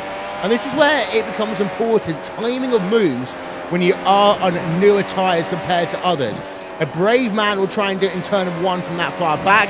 Mac Backham is a brave man, but I don't think he's going to be anywhere near close enough in towards turn of 1. He does, however, need a fantastic run out of this corner. And he does get one. This will now give him the opportunity to work himself up the hill. He's only 2 tenths of a second back then as they come through the S's, the top of the hill. And now Matt Backham looking for P number 5. He'll go to the outside. The overspeed should make it easy for him. Backham back into your top 5 then here this afternoon. As Peter Berriman continues, Jake, to put pressure on Martin Conke. Gap remains at about 6 tenths. About 6 tenths, half a tenth that time in Peter Berriman's favour. He just gets into this sort of range, Will, where he's close enough to get that draft, that DRS, but he's unable to really break forward. Maybe the dirty air effect playing a major role as Martin Conke now 1.8 seconds behind Gregor Hutu out on circuit. So Conke not really having the Conke drives of old at the moment, maybe just trying to consolidate, get a few points on the board, get back into the rhythm here in June. So easy for that to happen. And this lap for Peter Berriman, I don't think has been a very good one because Conke is now starting to just inch away here. Berriman maybe starting to struggle a bit. Yeah. One thing that's actually worth noting from Martin Conke is I know that Johnny, he's a big part of the Formula Student team in Germany, and I know from my university that this is that time of the year when it really does get busy in Formula Student land, now that exams and that are over in most of Europe. So it could well be that, you know, Conke is just having to battle with some of his real life things right now, which, let's not forget, Formula Student is a fantastic international event for students to get into motorsports, understand everything there is about race cars, and actually we do sponsor one Formula Student team in the UK. Yeah. Well, education's always important, and who knows if it's to a job, even in Formula One as an engineer for Martin Kroenke, although they would be looking at giving him a race drive the way he's been going in sim racing for sure. I think in the end, have you heard that stat where it's like 99.9% of junior athletes don't end up actually playing professional sport when they're older? Maybe that's the case for sim racing. Maybe you need that education. Yeah, as we just have a look at the replay of Marcus Jensen burst eSports, then losing 2 places down at the carousel. Now, let's not forget, Jensen was one of the first drivers to pit that last time around. And it shows, Jake, again, why sometimes you just have to ride it out. Because now he's in that window where he needs to make his second pit stop, arguably 4 or 5 laps before anyone else needs to. Exactly, and I think that Marcus Jensen only just getting to the halfway stage, 123.3 that last time by. That is compared to Josh Rogers, who was just in front of him, who did a 121.8. That's all you need to know, Will. Jensen's going to fall back. Piatella's waiting. Kevin Ellis Jr. is waiting. He's inside the top 10 right now, Will. He's having a stunning drive. He's just been the silent assassin, picking up positions whilst we've not been watching. But I think that Marcus Jensen is not on the prime strategy, but this is the point. He's at the point of no return. He has to commit to whatever decisions he's made.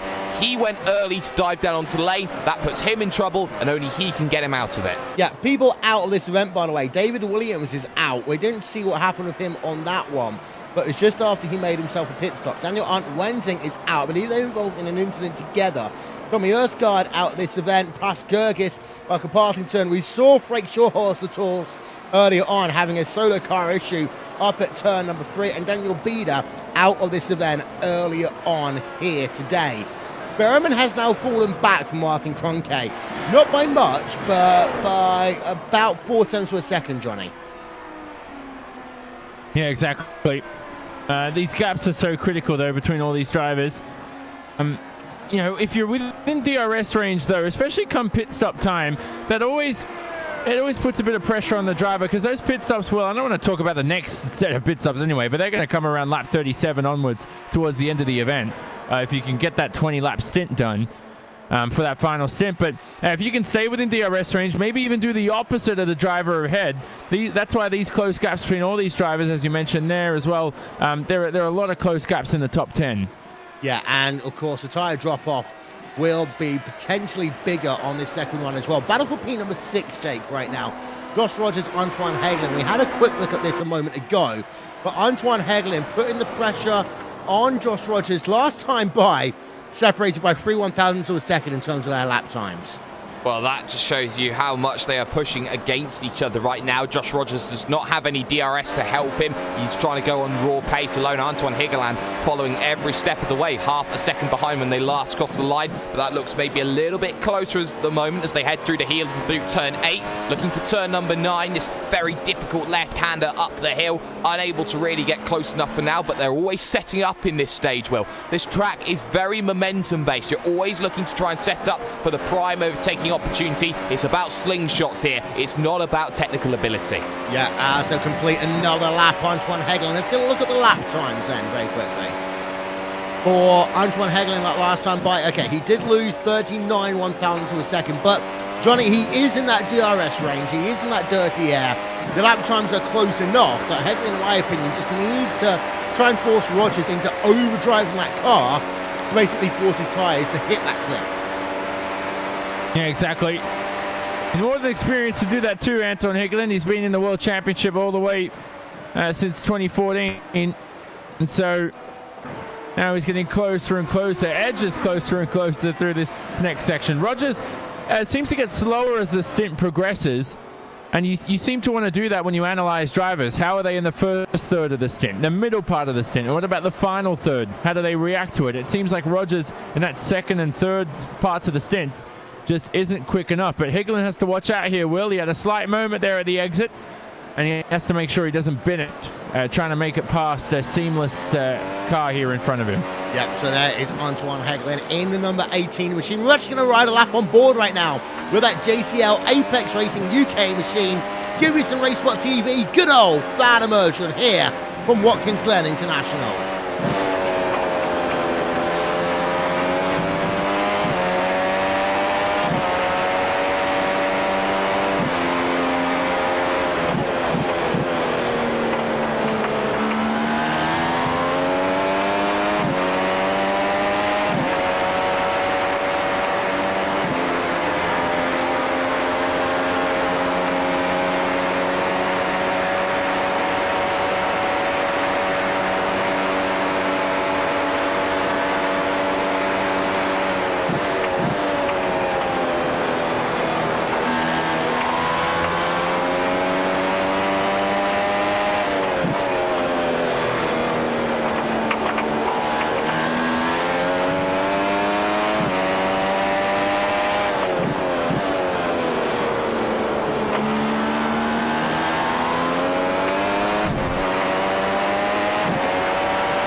Sometimes passing can be a tough old game.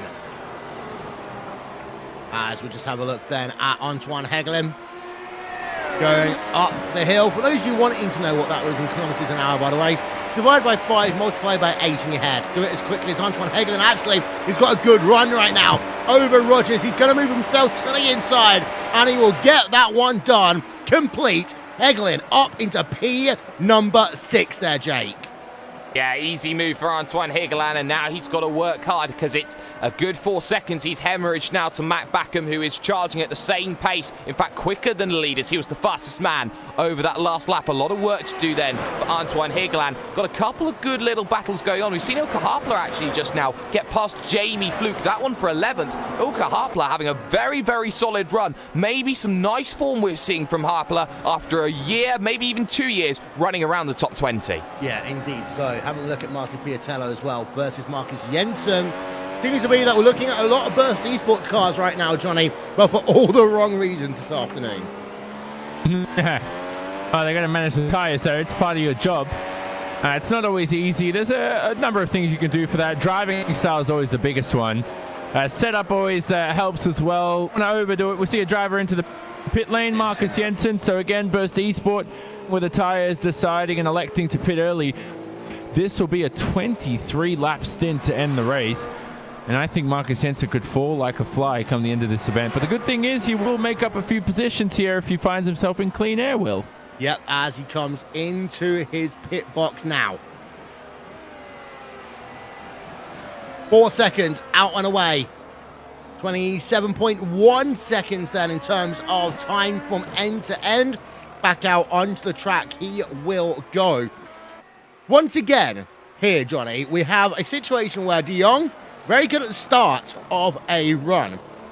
Hutu, better in the second half of a run. DRS should be available for Hutu next time around. And the thing is, if you're both drivers, you know that. De Jong knows he's weak towards the end of the stint, and Hutu knows he's strong. That gets into your head. Now, the difference is De Jong is one of the world's best drivers in general in the real world as well. He is quick, especially in Rallycross as well. He's a real-life Red Bull Rallycross driver. I don't know what's going to happen to that series. Well, anyway, I'm not going to talk about it too much. He finds himself onto the grass, though, Will. Have a look at that at the exit of turn 1. So pushing a little bit too hard. I think Hutu could creep in closer within half a second by the end of this long main straight here. Does he have DRS on? Yes, he does. Extra bonus for the red line driver.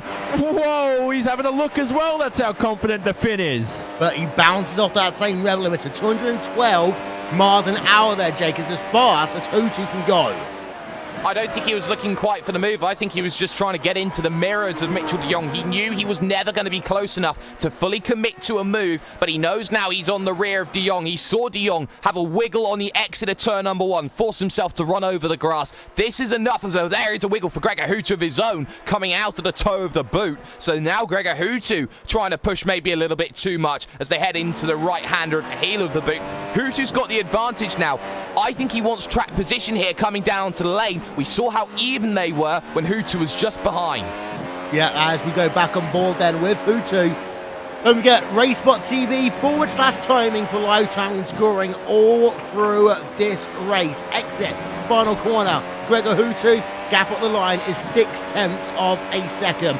Hutu, I will say one thing, he is very good at turn number 1 here. Almost always nails it, Johnny. And that's the one thing that might give him the momentum. I want to put that speedo back on. So I still think that he is hitting that rev limiter at 212 miles an hour. Just going to have a look now. You see he's following around. Yeah, he hits it at 212 and he loses 4 miles an hour. Yeah, wow, that's much more dramatic than I thought it was. So there's the RaceSpotTV speedo doing its work. The thing that's different this time, though, and I'm just looking at a complete opposite thing in my head there. Yeah, well, isn't that coming to our? That's our new merchandise thing, isn't it? Now I've come up with the idea. It'll say race car on on each cheek. Point is back to Marty Piatella. What's happening now is Marty Piatella is extremely close to Kevin Ellis Jr. Kevin Ellis Jr. tries to keep it together. Piatella remains behind, though. I don't think he's going to make a move here. Back to my original point, finally. Hutu, Kroenke is 5 seconds behind the Finn. And so now, if he elects to do the opposite to De Jong and De Jong enters the pit lane, he can pit a lap later, lose a second, and then have that fresh rubber for the rest of the last stint. He couldn't do that last time round, Will, because Kroenke was within 1 second of the 5-time world champion. Yeah, so now, and also Hooty's got the advantage because he's second in line. He can come on towards pit road whenever he wants to, and we know that how good Hutu is on an outlap as well. If we have a look at Martin Piatella in that battle with Kevin Ellis Jr. and Ilkka Haapala. Ilkka Haapala right now in P number 10. Good to see Orion Race Team running inside the top 10. Ilkka Haapala, one of the longest tenured drivers in the history of the iRacing World Championship Grand Prix Series, which dated back now to 2010. Up the hill then, Ilkka Haapala. Let's have a look at him as he gets himself very close within 2 car lengths then to Martin Piatella. And even though that DRS is on for Piatella, that is going to be Ilkka Haapala at least alongside Jake, and they're going to go side by side into the carousel. They are, and they'll stay side by side for the shoot. We've seen Higeland run it around the outside, and maybe Haapala tries it, but he's not got the run that he needs off of the exit to make it work. Good defense there from Martin Piatella. He did very well against Ilkka Haapala, who's starting to struggle, and both of them starting to see Kevin Ellis Jr. walk away. Is there a good enough run for Haapala to have a look into the heel of the boot? No, there's not. So he's going to be stuck at least to turn number 1, if not turn number 5 once more. Yeah, Paul Elbrick, by the way, he is running in 21st place. He's having a little battle with Dion Verges, with the last driver inside of your top 20. There are 22 drivers right now circulating on track as Berryman on towards pit road, Jake.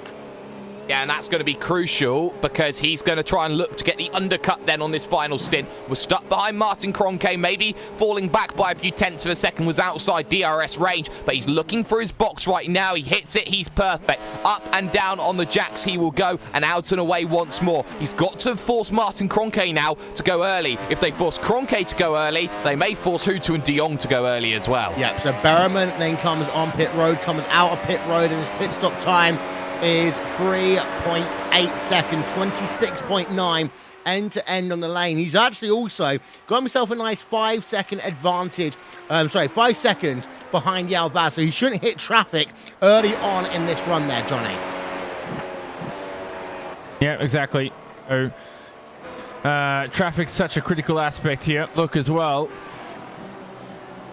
Jamie flew close behind. Oh, the lead as well. I'm having a quick at those drivers coming in. There's battles going all over the place. This is that range we're talking about, Will, now. As everybody comes in, this is where you want to pit on lap 37. Okay. De Jong is in. Hutu does the opposite. Yep, so then we have got ourselves Mitchell De Jong on pit road. Kroenke is going to come in as well. So Kawanda will come in 1 lap earlier. And Hutu had the opportunity then to react, and he didn't. De Jong is going to drive it on pit road into his stall. Here he goes then. Second pit stop of the day. Nicely in. Actually, it's not that good. It's 4.5 there for Mitchell De Jong. And in a game when the gap was half a second, that is actually a very slow pit stop there for that Koana SimSport team. Martin Kroenke, 3.8 seconds. And, well, that one could be the difference maker here today, Johnny. Yeah, exactly. Now, the thing is, he is going to have fresher rubber or this outlap. I know the tires have to get up to temperature, but that's not going to matter. The freshness of those Pirelli rubbers is critical. Kroenke, though, he's very close to Peter Berryman here. They're alongside each other heading into the carousel. Now into turn 6. Here they go. And it looks like Peter Berryman will find his way behind the German, and he will not find a way past. But back to Hutu. Will he pit this round? I think he has to do it soon enough.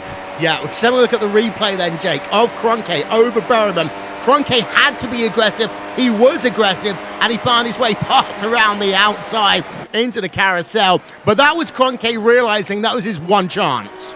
It was his one chance. Let's get some words out. Just as it is Gregor Hutu right now, who is down on the lane, looking to make the final stop, the perfect stop that gets himself going. Backham stays out once more. He's looking to be uber aggressive. Hutu hits his box. He's looking for that time. Here comes Mitchell de Jong, though, looking for turn number 1. No surprises, de Jong leads. No surprises, Hutu's behind, but Hutu's got rubber. Hutu can chase. Yeah, 1 lap difference, and the gap is up to 1.8. Worth noting, of course, Jake, that the first part of the stint, all race long, de Jong has been faster. I think de Jong needs to get that gap up to 3 seconds, and he's safe in this one. Well, this is going to be the question, because de Jong was faster when they were on the same strategy. Now there's a lapse difference between them in the tyres. I wonder if it's going to even itself out, and then we're going to see Hutu close in more aggressively than he did earlier on. There's also been an incident between, I think, Stephen Michaels and Moritz Lohner, which has put them into issues. I think Lohner now down on lane and out of the event, as is Michaels. So the pair of them running into issues, Will, but right now, Hutu's got work to do. Yeah, we're just trying to find this one then for Stephen Michaels and Moritz Lohner. Let's go back and have a look at what happened. These two were on board of the driver of Stephen Michaels as they work towards the carousel then. The University of Isabella, 1 positive sim racing car, number 15 machine, Moritz Lohner just ahead of him. Side by side carousel, and I think there's going to be a case of 2 drivers going into 1 there. Yes, there was. Stephen Michaels, unlucky for both of them. They are both on pit road and both out of the event. Mac Backham onto the lane then to make his final pit stop of the day. Last time he came out in P number 9 by going longer. 3.9 second, out and away. He is going to go. He's going to drop back to P number 6. P number 5, P number 6 is going to be very close actually. Side by side, Backham will come out in P number 5, but Marcus Jensen should have a better run up the hill right now as they come towards the carousel. This is going to be mighty, mighty close. P6, P7, all looking together here. And Backham going defensive. It looks as though he will have P5 secured for the time being, Johnny. Yeah, exactly. This is a nice scrap here to end the race. So this is the best part. You exit the pit lane. That's your final stop for the race, your final planned stop for plan A. And right now you are going to push to the limit. Here's Higgelen up the inside of Marcus Jensen. Brilliant move from Anton Higgelen. He's had a thrilling race so far, and he may end up in the top 5, top 6 if he keeps on pushing. Right now, though, Mac Backham ahead. He's got that fresh rubber, and he's going to scream away to the end of the event. Quite happily enough with those 4 fresh set of Pirellis. Yeah, Antoine Higgelen, there's a replay of him getting himself past Marcus Jensen. So Antoine Higgelen in P number 6. Let's talk about Ellis Jr. for a moment, Jake. Started P number 22. He's on the same tyres as pretty much everyone around him, although he is 4 laps to the good over Marcus Jensen, and he is now in P number 9. So he's into the top 10 right now. That's going to help him a little bit in terms of his 5th place in the championship compared to what he was about an hour ago. But Ellis Jr. could still get, in my opinion, up into about P number 7 here today. That depends if he's quick enough. 120.7 that last time by. I think he could get to Jensen if he drops off dramatically. Aside from that, I don't think he's going anywhere else anytime soon. But keep an eye on Mitchell de Jong's times, Will. He has just become the only man to break the 1 minute 20 barrier. 119.940. Fastest man on track. And this is him doing what I said he needed to, Johnny.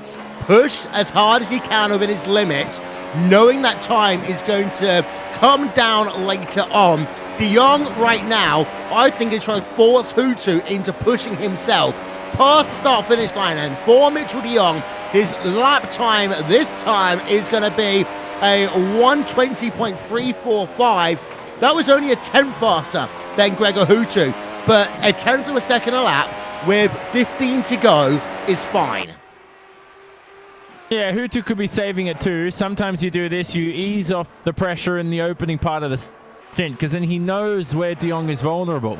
He's trying to gain an extra lap of fresh rubber here just by saving it a little bit, but you don't want to overdo it and then end up 6 seconds behind and be too far off trying to contend for the lead. Here's Berryman. On the outside, here's Berryman then through the carousel. Just can't stay alongside on the exit of that corner, but Berryman is looking racy, and Kroenke again once they actually get into a stint, Jake, it's not looking that strong in that number 5 car. Berryman, I think, is now eyeing up a podium for sure. Well, Kroenke's half a second slower than Mitchell de Jong, and that seems unfathomable, seeing how Martin Kroenke was last year. But it is the truth, and Peter Berryman is hounding the rear of Kroenke. He knows he wants to get past Kroenke. He has every right to attack and try and get past Kroenke. If Apex want that podium, if they want to prove that they are undeniably the third best team and can push to attack Redline and Coanda, then I think they're going to prove themselves here. It's good efforts right now from Berryman, but it's got to be decisive, and he's starting to fall back a little. Yeah, of course he is in that dirty air. Sometimes drivers will like to do that though, Johnny. Just fall back a couple of attempts for a second, regroup, sort their errors out, and then have one big charge. Not necessarily to surprise the driver ahead, but to make sure everything is going in their direction as they set up to make a pass. Because you can see how sometimes it can be hard to overtake in this series. I don't like doing that. I like sniffing the guy ahead right under the rear wing, and I love intimidating him as much as possible. You stay as close as you can within technical reasons. If that impedes your tire balance or if anything else goes wrong or you risk an incident, yeah, then back off. One thing these drivers have to manage is fuel as well. I think we've seen a couple of drivers run out of fuel on the final lap. I think it was Higgelen at Monza who did as well. So hopefully everyone's good on fuel. It's quite an embarrassing blunder if you don't actually fill the car up before the race. There's your top 8 along the bottom of your screen right now. De Jong leads by 2.6 over Gregor Hutu. Martin Kroenke, 3rd place, but he's got Peter Berryman right behind him. Matt Backham, P number 5. Antoine Hegelin in 6. Marcus Jensen, Josh Rogers in P7 and 8. And then Kevin Ellis Jr. and Marty Piatella, they round out your top 10. So, the battle out front right now is between the driver who has won every single race in this series at this track. It is Gregor Hutu, although he goes ultra wide through turn number 1 there, Jake, and that might cost him a 10th or 2. It certainly could. I was just looking at the way he attacked turn number 1. He was very, very aggressive into the corner, almost carried a little bit too much speed, and he will get a little bit of help with Balazs Remenik here, who lets him go. The lap traffic not proving to be a factor then, as Hutu looks to get himself back in with Mitchell de Jong. He was actually 0.2 of a second quicker over that last lap over de Jong. De Jong had to deal with the traffic in front. I wonder if de Jong's going to gain that time back, maybe a 0.2 swing back the other way. Yeah, but it swings and roundabouts at the moment between the two of them. 2.3 is the biggest gap, though, Johnny, between de Jong and Hutu all race long. As we are ticking the laps down here, we are getting to the point now with 13 to go, 12 to go at the line. We've got to say, okay, Hutu now needs to gain 0.2 a lap. He does. It's possible. He's saving the tires. Doesn't all have to be consistently 0.2 lap. He also has to get driver in front too. So last lap around Hutu. Here they come across the line. 20.7 for Mitchell de Jong. 20.7 for Gregor Hutu. So exactly matching each other right there. As I said earlier, Will, I think Hutu's saving it. He knows he's quicker towards the end of the first stint. And if he can get it done, this will be a great victory if he can indeed pass de Jong, because he hasn't tested much for this round either. Yeah. As we have a look at Jensen versus Rogers, 2 teammates. Burst eSports P7, P8 on track. Rogers is on 4-lap newer tyres, so we should suspect this one, Jake, to be pretty easy when Rogers hits that DRS button any moment now.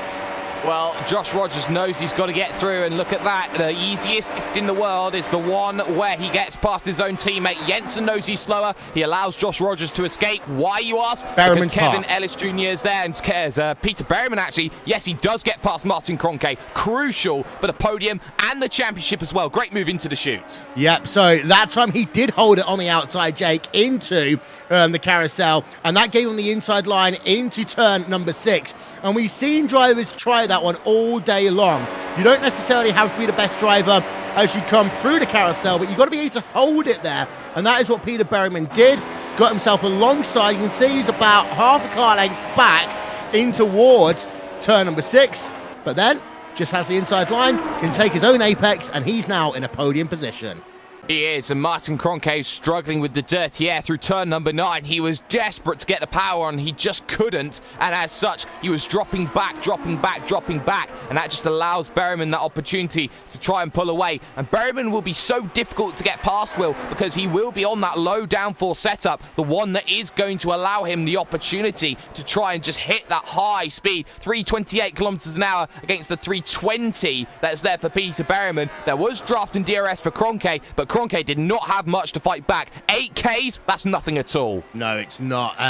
As De Jong has lost time to Hutu 2 laps of the last 3, but it's not at a rate that I would say is enough as we come to 10 to go next time by. So Hutu has really got to start hounding laps in, as I say, 2 tenths of a second a lap.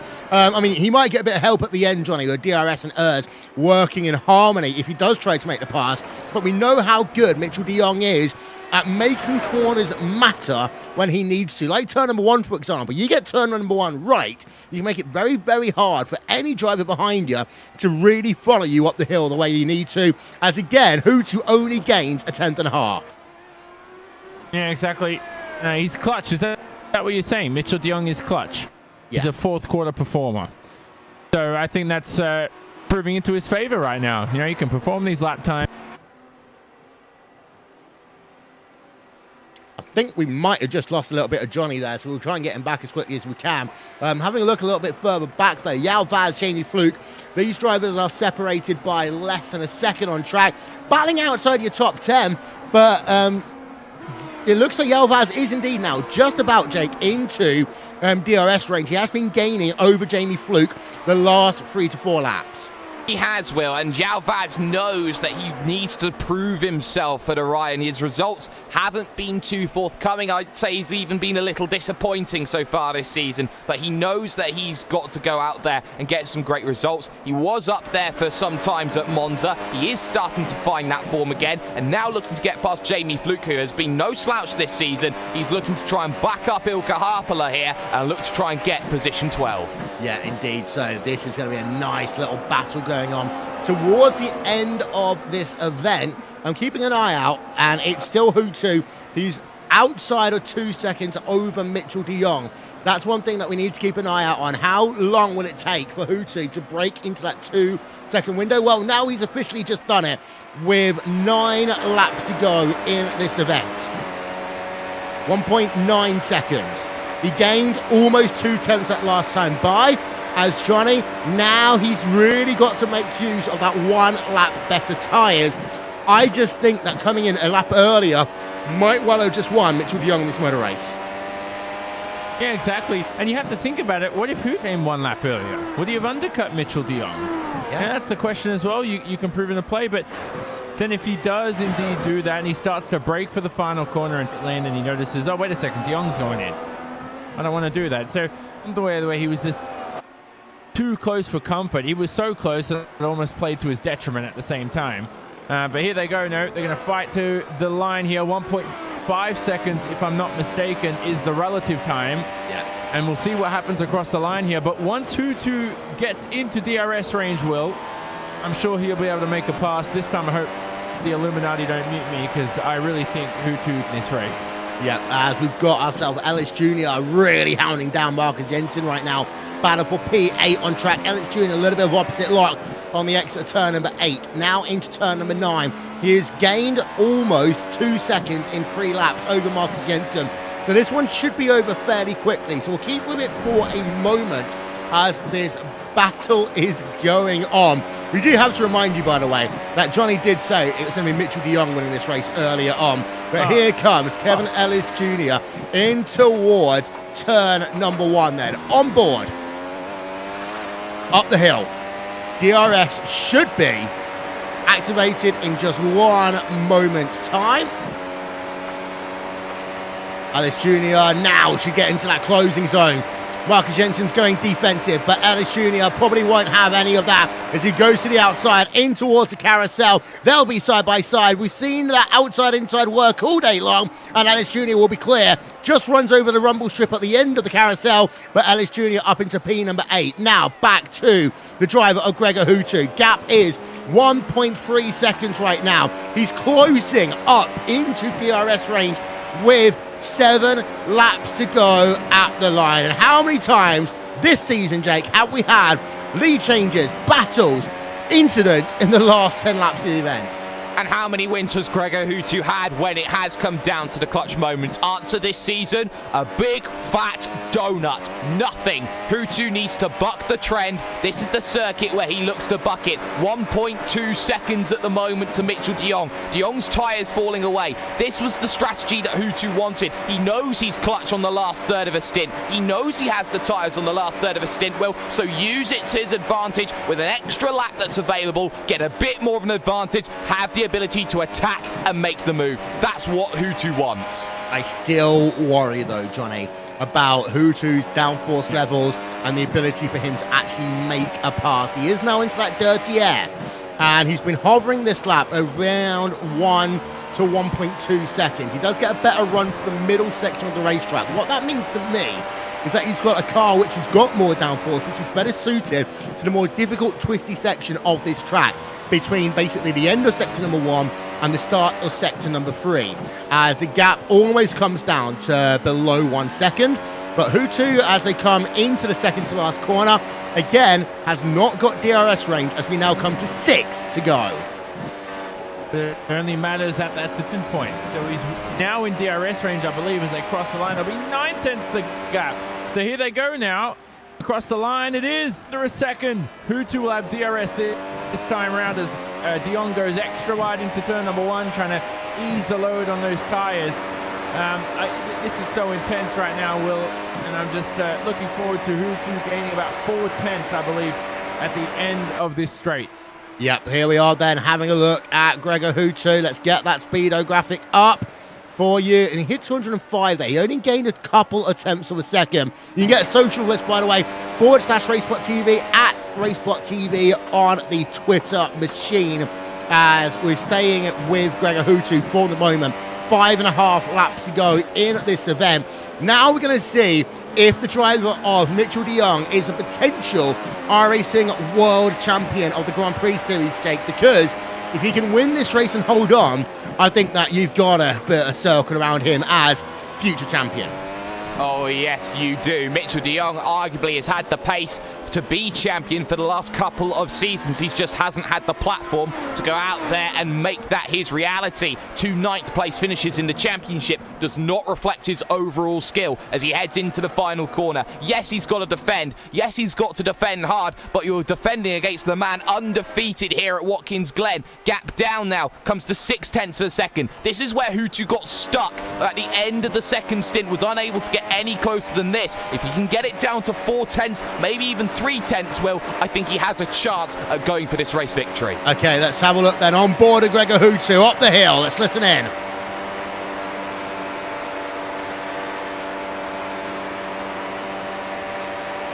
Maybe he's saving some urge, Johnny, because that was not fast up the hill. That's what I was about to mention, was that these drivers elect to use manual ERS deployment, others elect to use auto, depending on what suits them the best. And Hutu right now, you better hope it be manual, because you want to elect where to use all that power at different parts of the circuit. Here's Hutu though, this is the closest he's been throughout this final stint. Yep, gap is 4 tenths of a second right now. We stay on board then with Gregor Hutu as they work themselves through these final tricky corners on this lap. Bit of opposite lock then for Gregor Hutu. That's going to cost him 1/10 of a second, meaning that he might have to wait another lap. In fact, it costs him 2 tenths of a second. That one little mistake. 4 laps to go, just over 12, 13 miles here at Watkins Glen, the 6th round of the championship. Run through turn number 1. Good for both drivers. I'd say Hutu got a little bit better between the two of them as they come up the hill. Hutu then, he's basically trying to straight line the corner as much as possible to get as much of that draft. And here comes DRS deployment. He closes up all the way to the top, and he's within a car length but cannot do anything as they come into the carousel. And in fact, sliding through the carousel a little bit there is the driver of Mitchell de Jong. But now the gap is at 3 tenths of a second, and Jake, now it's just about who blinks first. Well, the question becomes also, can Gregor Hutu stay within the dirty air? Can he stay within a gap where he is able to attack? That's something else. And you can see he pokes his nose out as he heads to the hill. I'm in your mirrors. I can get past you. Watch out, Mitchell. I am charging. Through turn number 9, then the pair will come along. This is where dirty air does become a major factor, and that's not bad for Gregor Hutu at all. You'll see that gap start to open, Will, but the opportunity knocks at turn 5. That carousel, it's the prime overtaking opportunity. If you can't make a move there, Will, if you can't get alongside, you can't have a chance. Yeah, gap at the line, 4 tenths of a second. This is as close as Hutu's been. Through turn number 1. Title line taken again by Gregor Hutu to basically get that car turned as quickly as possible. Up the hill, gap is just about 4.5 tenths of a second. Hutu had a bit of a moment like Frank Shorthorse when he gets that car very loose over the compression. But here he comes again. Not able to get close enough, Johnny. I'll step in on this one, Will. I don't think he was good enough. I think that he was saving a little bit of ERS there because he wasn't able to get close enough. I think he needs to get himself a prime overtaking opportunity. I think he needs to be within 3 tenths to make it a guarantee. Yeah, okay then, so here we are. 2.5 laps to go in the 6th round of the iRacing World Championship Grand Prix Series, and this one could clearly be something special. Mitchell de Jong has led all day long from pole position. He is looking to break one of iRacing's big streaks, and that is stopping Gregor Hutu from again winning at Watkins Glen International. Hutu has never lost in an iRacing World Championship Grand Prix Series event at this track. They come down in towards turn number 1. 2 laps to go as they now start to work themselves up the hill. De Jong, you can see right now, it's about 5 car lengths as they work themselves through 2, through 3, through 4, onto that long back straightaway. They'll only have one more opportunity after this one, so if you're Hutu, you might want to try something now. He closes up to the inside, just about, but he was still half a car length back as they worked towards the carousel. He tries to make a half move in towards turn number 6. Desperation mode now, almost kicking in for Gregor Hutu. He knows that he's almost had his streak about to end, dives it down into toe corner. Jake, this is going to come down to the final lap. Gregor Hutu was caught in 2 minds. He did not know whether to go for that move or not. He was a little bit too far back. He went to attempt it. Wait, I'm too far back. I don't want to get involved in another incident with a Coanda SimSport vehicle. He stayed back. He's now got one final chance to make that move unless he goes for some banzai attempts or Mitchell de Jong makes a mistake. The white flag will come out at Watkins Glen. Showdown between Mitchell de Jong, the American, and the Finn, the 5-time champion Gregor Hutu. Okay then, we've got 11 corners to settle this one between Mitchell de Jong and Gregor Hutu, and what a battle it has been so far. Hutu closing up again. He has not been this close through turn number 1, but lost a little bit. As we have a look at the graphic, it is 4 tenths of a second. If you've got anything left in reserve for Gregor Hutu, now is the time to use it. He's going to try and go round to the outside, and that's one that I don't think the driver de Jong was looking for, because this could well give it to Gregor Hutu. Has he got the inside line? No. He's going to try the outside line into turn number 6. These two are so close. It is finger tight between them. There is lap traffic ahead, but I don't know if it's going to come into play. Hutu trying the outside now of every single corner. Realistically, he's got one more opportunity, and it will be into this one. He's going to have to defend that inside line, and he's not going to do so. They made contact between the two of them, and it's going to be Gregor Hutu with just 4 corners to go, taking the race lead there. That is the reason why he's a 5-time champion. There's nothing that Mitchell de Jong can do. There's no overtaking zones here to the end of the race, and Gregor Hutu will come out the final corner, and he is still undefeated at Watkins Glen International.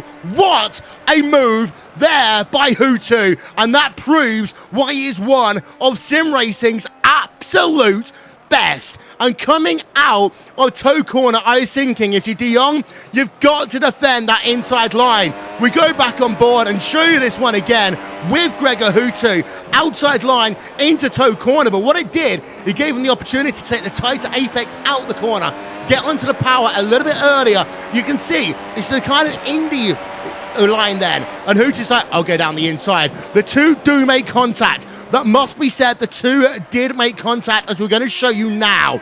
And we're going to wonder whether Mitchell de Jong thinks that maybe it was a bit of an aggressive move. But the last lap of a motor race, you've always got to try and make that aggressive move if you think you can do it cleanly. Here we are then, going to stop it right about here. And that is the contact between the two of them. It wasn't much. I mean, it was literal wheel-to-wheel racing between the two of them. But at the end of it all, Gregor Hutu wins here at Watkins Glen International. And that one, Johnny, was fantastic. What a fantastic finish to the final lap of the event. Gregor Hutu's first victory since Nürburgring 2016, the penultimate round of that season. He now comes into 2018 with extra points to his name, and he's making a challenge for that championship. But talk about this race again. He's undefeated at Watkins Glen, like you say, Will. He played it to perfection. Mr. 5-time, Mr. Perfect. Well, he had to wait until just 4 corners to go to make the move, but he did so, Jake. And well, yes, there was a bit of contact between himself and de Jong, but the thing is, de Jong could have been more defensive there. He certainly could have been. He could have gone to the inside, but de Jong's thinking, I think there, Will, was, okay, I can hold it on the outside of Hutu here because the inside is an off-camber left-hander for the next corner. You can't hold it around the outside at turn number 9. I think he tried to hedge his bets and say, I can still hold it around the outside of Gregor Hutu here at 8, and I'll have the inside for 9 and make that move. That didn't work out. There was a bit of contact. Gregor Hutu at every single point during that corner, despite the contact, still left a 1 car's width for Mitchell de Jong to get back onto. He would have still been side by side if it wasn't for the fact that he did put 2 tyres on the grass on the exit of turn number 8, and that was what sealed the deal for Gregor Hutu. That is why Gregor Hutu is a 5-time champion and undefeated still at Watkins Glen. Yeah, and I will say one thing as well, is that one thing that he could have done there, de Jong, is almost gave him the inside line and taken a wider apex into that corner that would have given him better drive in towards turn number 9. I think actually what what de Jong did was actually the worst of all the 3 options he had, because being in the middle of the racetrack, it means he's still got the tight apex into the corner. You don't really get to release the wheel properly. No, you don't, Will. And I think that Mitchell de Jong, you know, he's still young. He's still early 20s right now, really early 20s. He's still got a number of years left in his career to go and learn. And it doesn't matter if it's sim racing, real racing, or the other part. He uses that as experience. He's let this one get away today. For Gregor Hutu, he'll feel like it's redemption from Phillip Island. But for Mitchell de Jong, that is one big, big mistake to lose that race victory. 6 vital points as well, especially when Matt Backham had a very good recovery drive today to 5th place. Let's have a look at your results.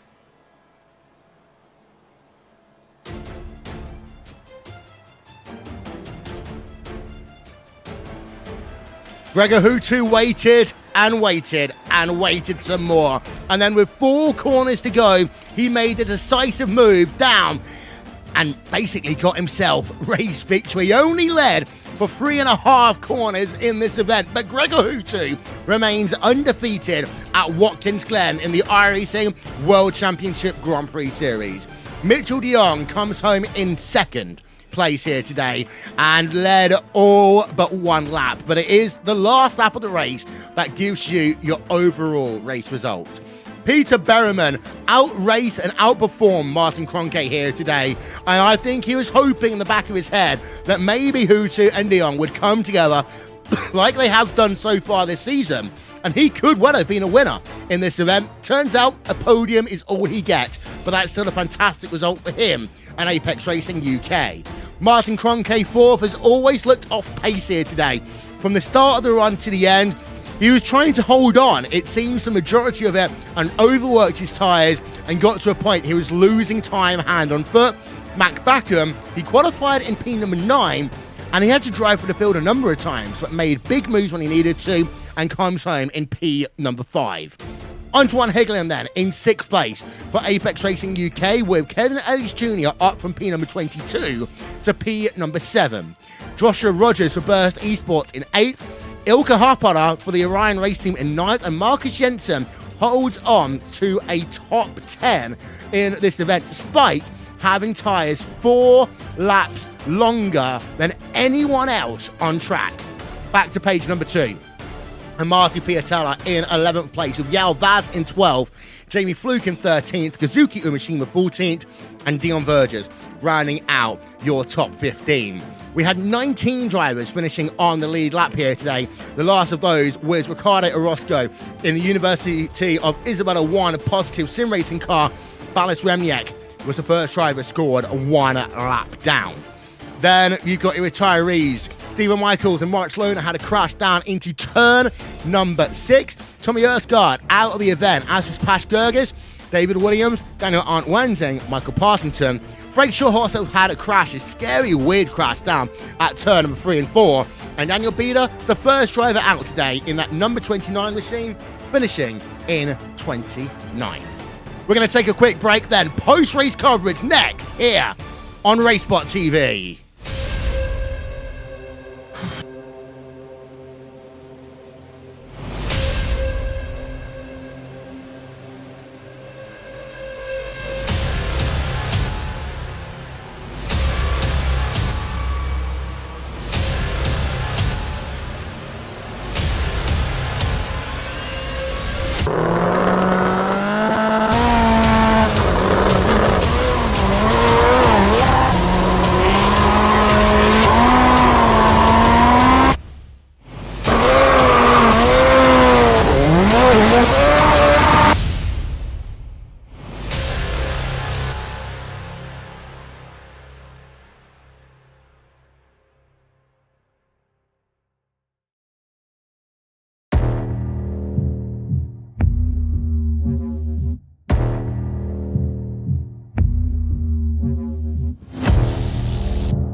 Oh my word, what a race once again in the iRacing World Championship Grand Prix Series. What a race that came down to the final lap with just 4 corners to go. Unbelievable event we had here today. Gregor Hutu He only led, as I said, 3.5 of those corners all race long, but he does come home with the race victory. We're going to show you that final lap one more time then, as we have a look. Hopefully, on board then with the driver of Gregor Hutu. Let's listen in.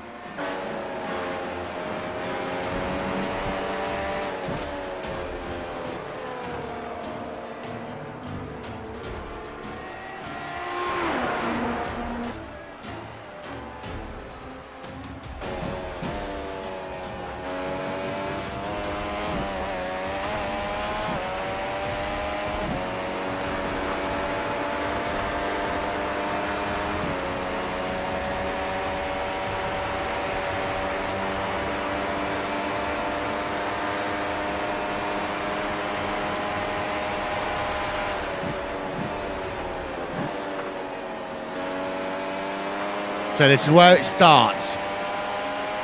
Hutu tries the outside in towards turn number 6. You can make the outside move then in turn 6, but just couldn't get the arc he needed. Then de Jong starts going ultra defensive. Closes the door, makes sure that Hutu had to go long and high into toe corner. Then you come in towards 8, and Hutu down the inside. The two do make contact. Hutu does graze up a little bit, as we have one more look again from our aerial coverage. Brought to you by And One Design, if I can actually find the thing I'm looking for, which is here. And let's try this from another angle, shall we? We zoom in. And let's pause it here. Now, actually, having a look from there, it does seem to be, I would say, Johnny, that actually de Jong tries to pinch Hutu into the corner, and Hutu is having absolutely none of it. But de Jong defended really well up until he was passed. And I really think number 8, he should have hugged the inside. He should have found a way to make it work. The biggest thing, though, back to the carousel, I don't think Mitchell de Jong thought Hutu was going to stick it so quick around the outside of the carousel. Because what I thought was, there's no grip there around the outside. There's a lot of marbles, but Hutu made it work. And then the next corner after the carousel, you go into the left-hander. Hutu was offline, no rubber at all, almost lost the car, and somehow found an inch of grip.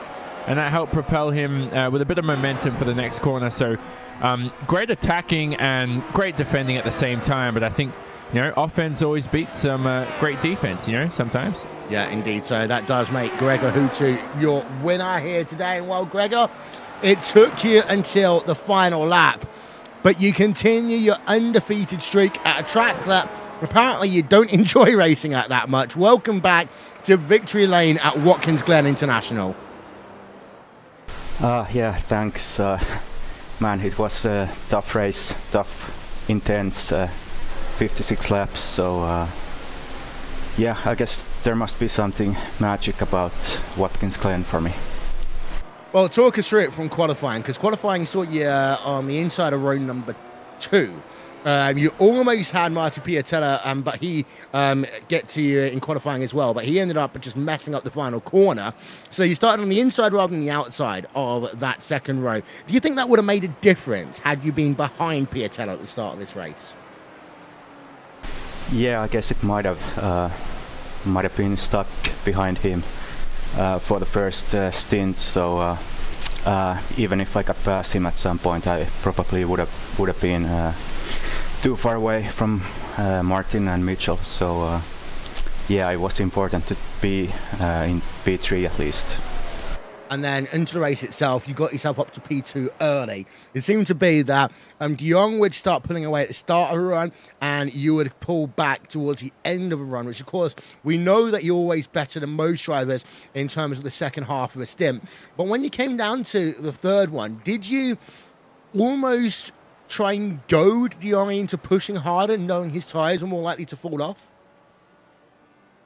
Yeah, in the beginning of the race, I wasn't really sure I would be able to keep up with Mitchell because he was really quick. So I just had to go flat out, qualifying laps every lap just to keep up, and then hope that the tires would come in, I guess. So they did. Basically, on each stint, I had the advantage at the end of the stint. So I kind of tried to play my strategy with that in mind, and yeah, I guess it worked out perfectly this time. Just had enough at the end of the race to get by. One of the closest championships we've had in years, one of the craziest championships we've had in years. So you tick Watkins Glen off your list once again as we continue to head through the season. How hard do you think it will be to win your 6th championship, considering all the competition around you? It's gonna be really tough, yeah. I think there will be some tracks where we really need to find a lot more pace to be able to compete with these guys, so we'll see.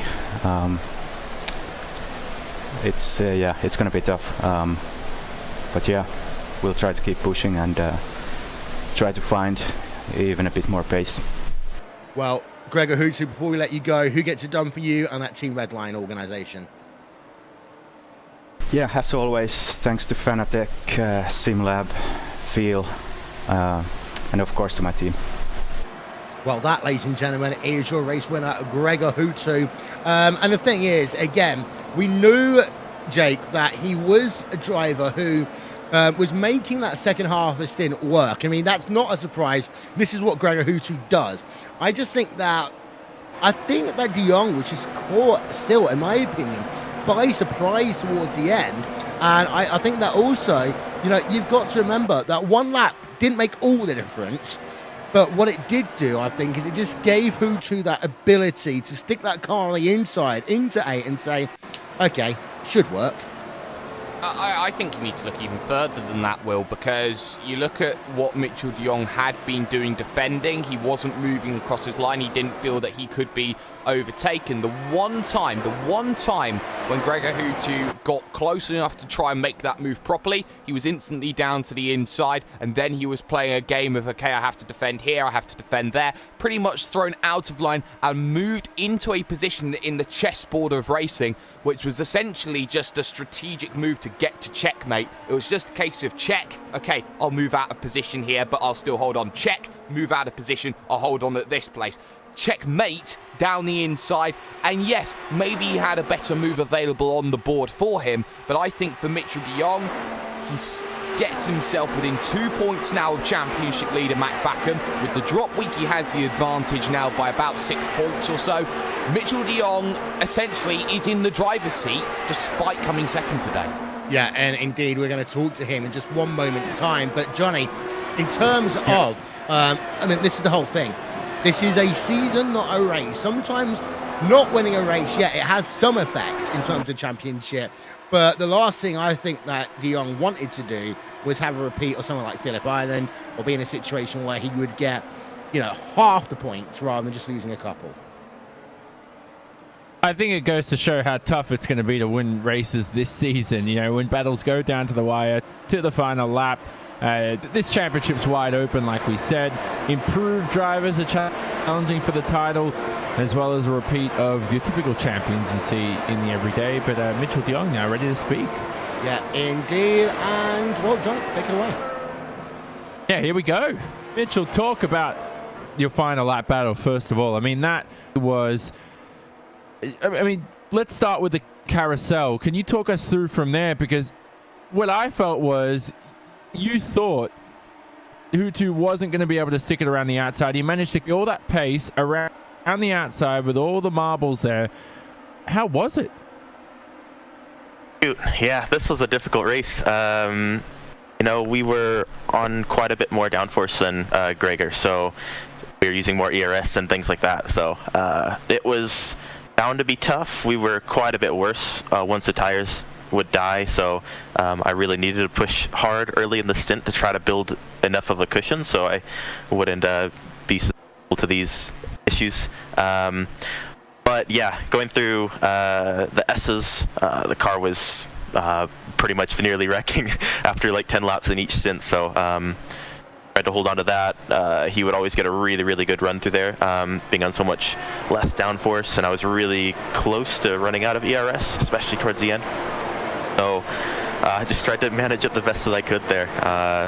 But yeah, I was difficult. Well, this one's gone now. You're not going to have this one back. You know, that's the way it goes now. But there's anything you can adjust next time round? Do you think maybe trying to find a way to sustain towards the end of the stints is something you can work on, or did you think that wasn't too dramatic of an issue? Yeah, I mean, we have a really good idea what we could have changed and basically solved the issue already. So, you know, it just we made the wrong decision this time, I would say. Obviously, we could pull a bit in the beginning, and then once the tires started to die around halfway through the stint, he would just drive up to me like nothing. So, you know, I really thought we could hold on to it. It's unfortunate. It's kind of the same scenario in Interlagos where I got pushed off for position again. So it's a difficult corner to deal with. I could have kept it to the inside on the entry, but then when he has more grip, then he can just, you know, stick it around the outside and have a better line to the next corner. So it's I don't know. It's a hard thing to figure out how to solve this issue, but you know, unfortunate that ended that way. You're talking about turn 8 there, aren't you, when you elected from the inside, defend the outside, sorry. Yep. Yeah, so look, end of the day, shoulda, woulda, coulda. You have to look forward to the future rounds. You said you solved that issue with eyewear. I have to say, Watkins, Glen, can you carry this setup towards Silverstone? Sort of similar track characteristics, you know, lack of braking and high-speed corners. Is this something where you can say, okay, let's use this same sort of setup base and let's sort of approach Silverstone in the same sort of approach, and then make that little adjustment to save a bit of tire life? I'd like to think so. I mean, like last year we had some nice stuff figured out with that. Some of Marty's magic. So yeah, I think we need to bring some back and fix all our issues and make this a little bit easier again. So yeah, we'll work on that. And bonus question for you: championship's wide open. Are you going to get it done this year? Because you know all these wins, it's tough to let them slip away. But is this the strongest you've ever been? Get it done if this is the strongest you've been. Well, Watkins is kind of a pretty simple track, so that's why everyone's always really, really close here. But you know, I still feel like I'm getting better and better every race we go to. Got to put in a nice amount of prep for this one, and you know, just still learning more about the car, coming a long way from last year still. And you know, I really, really want this, so I'm not going to give it up. I'm going to do everything I can. I'll make sure of that, and hopefully we have it in the end. There you go, Will. Mitchell de Jong, P2. Not what he wants to hear from me, but almost a race win, just 4 corners too short. Yeah, indeed so. And the thing is, for de Jong, he is still in the driver's seat, or in the Uber going toward the championship at the very least, because there's a couple of people who are all very close in terms of that championship right now. We have got third place driver. It's a driver who in many ways outdrove Martin Kroenke in the second half of this race here today, Jake, and that is Peter Berryman. It is. Peter, you haven't had a result inside of the top 5 all season. You come along now with a third place finish at Watkins, Glen. Just how happy are you? Yeah, over the moon. Pretty unexpected. Considering season's gone so far, pace and things like that. But yeah, super happy with that result. Super happy with the result. Now, for your race, it was about trying to maintain position and make some good moves early on. You managed to deal with the pack quite early, giving you that opportunity then to go battle with Martin Kroenke for the second and third stints of the event. How difficult was the opening part of the event, especially with everyone in close proximity and not really too much of an advantage to make a move? Yeah, pretty early on in the race, I was close to getting crashed out, so I was glad I missed that. But yeah, it was very, very difficult to make a pass, but one thing was quite strange this race is, for whatever reason, all the other cars seemed like they were 20, 30k slower down the straight, so I'm not sure what they were doing, but yeah, it made overtaking pretty easy, because other than the straight, there's really not much other corners really to do it, so yeah, it was pretty easy, to be honest. It wasn't too bad. And while you thought it was pretty easy, you had that battle with Martin towards the end of the event. Did you expect the tyres to drop off of Martin's vehicle as much as they did? And did you feel that the position over Martin Kroenke is going to give you a massive psychological boost moving forward to round 7 of the championship? I was pretty surprised that I was even near Kroenke at all. Earlier on in the race, I was a good few seconds behind, so I didn't really expect to go. I didn't expect those guys to go as far as they did in the pit stops, which really saved my race. The fact that they went so long, I got DRS and was able to hang on for a bit, but the further we went, the more I sort of built up a bit of confidence that I could pass him. And the last stint, I was very surprised that I felt he was holding me up, and I ended up going for the move. Silverstone, next time out, a pseudo home race for you. How are you feeling? I dislike that track very much, so yeah, not feeling too good there. I don't really have the strongest FPS usually, but I know a few of my teammates like that track and they're very strong there, so I'm sure we'll drag each other along. Well, before we let you go, shout out to sponsors for the boys back at Apex. Yep, shout out to JCL, Leo Budner, Simputers and SDK Gaming, and of course all the guys in the team. We've been putting in a lot of hard work, and it's finally, I think everyone could say that it's starting to show, and yep. On to Silverstone. Hopefully we can have another strong result. Thanks to you guys as well. Pete Berryman then making it back-to-back podiums for Apex Racing UK in consecutive races. Will moves him up a little bit closer now to Kevin Ellis Jr., P6 in the championship. Indeed so. And rounding out your top 5 here today is Mac Backham. Came into this event as the championship leader. And, well, Mac, it's not been the best race you've had this season. But in terms of having to move up positions, you've got to argue you did a pretty good job. Yeah, I would have liked to be higher up, of course. I just dropped the ball again in qualifying. It was so much slower than Mitchell Martin on the same set, obviously. There's no excuse to be that far off. I think it was almost 6/10 to Mitchell also on a pretty easy track. But yeah, then I had a pretty good launch, and I got spun around almost a little bit in the carousel, and I dropped a few positions, and yeah, I think my pace overall was good, so overtaking wasn't too bad. I think I was around 10 seconds back at the first pit stop, and then in the end I'm also 10 seconds back. So I think maybe if I get my qualifying sorted, or maybe take it a bit more easy on lap 1, maybe I could overcome those things a bit easier and fight up front again. But yeah, all in all, I'll take today, because after qualifying I was really not feeling it, so P5 is not too bad in the end, I guess. How frustrated were you when you came out of the pits at the end of your first pit stop and you're back in P number 9, just because of the fact you went 1 lap longer than most of the people around you? Oh, no problem. I knew that was going to happen. I was talking to Jörn, who was responding to me, and it was my decision to go 2 laps longer. And I know that if I'm on 2 lap stretcher tires, I'm going to be quite a bit faster than the people who were ahead of me. So again, overtaking them wasn't really that big of an issue. I think I got by the 3 or 4 of them in like 3 or 4 laps, so that really didn't cost me anything. Well, next time out is going to be Silverstone. In terms of the track, you've kind of been good there a few times in the past, not just of course in this, but in some other series as well. But how much are you looking forward to that track in 14 days time? Silverstone is an okay track. I don't hate it, but I don't love it either. I don't know. I hope I can be up to pace there. What I'm really looking forward to is the race after that in Imola. That's one of my favorite tracks. Hope that comes soon. Yeah, well, thank you very much, Matt. Before we let you go, shout out sponsors who gets it done for VOS Kleiner Sim Sports. Yeah, I just want to thank our partners, so Virtual Racing School, Huizingveld, SimQuip JRT, Onrun Design, Fintech, and you guys for the broadcast, of course, and obviously my teammates for the help in preparation, and our spotters. It was awesome today. Well, thank you very much to Matt Backham. In terms of the championship as it stands right now, Jake, 2 points between Backham and de Jong, and Gregor Hutu stands at 414 points.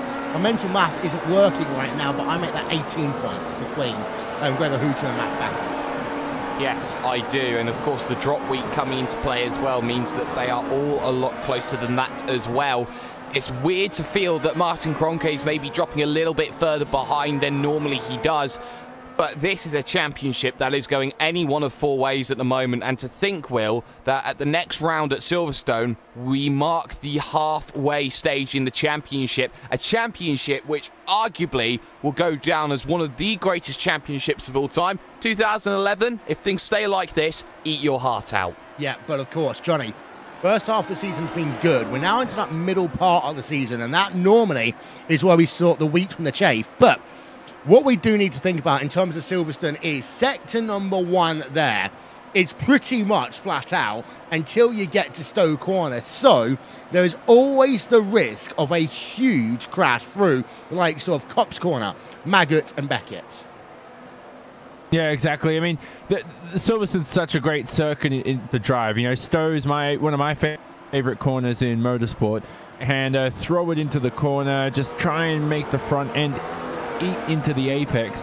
And once you do that, you then travel along to Vale and Club and the rest of the circuit as well. But you talk about Maggots and Beckett's as well, that first sector, that's where you'll start to see the field form up. And if they're not, you could see some incidents side by side. You don't want any drivers, as Jake said, eating their hearts out. Talking about eating hearts out, if I look at live timing correctly, Will, nobody one-stopped today. Yep, so you don't need to eat a shirt. I need to check on Balis Remniak just to be sure. And he was out of the race, wasn't yeah, he was out. So he did only do one stop. In fact, a number of people only did one stop today, technically, Johnny.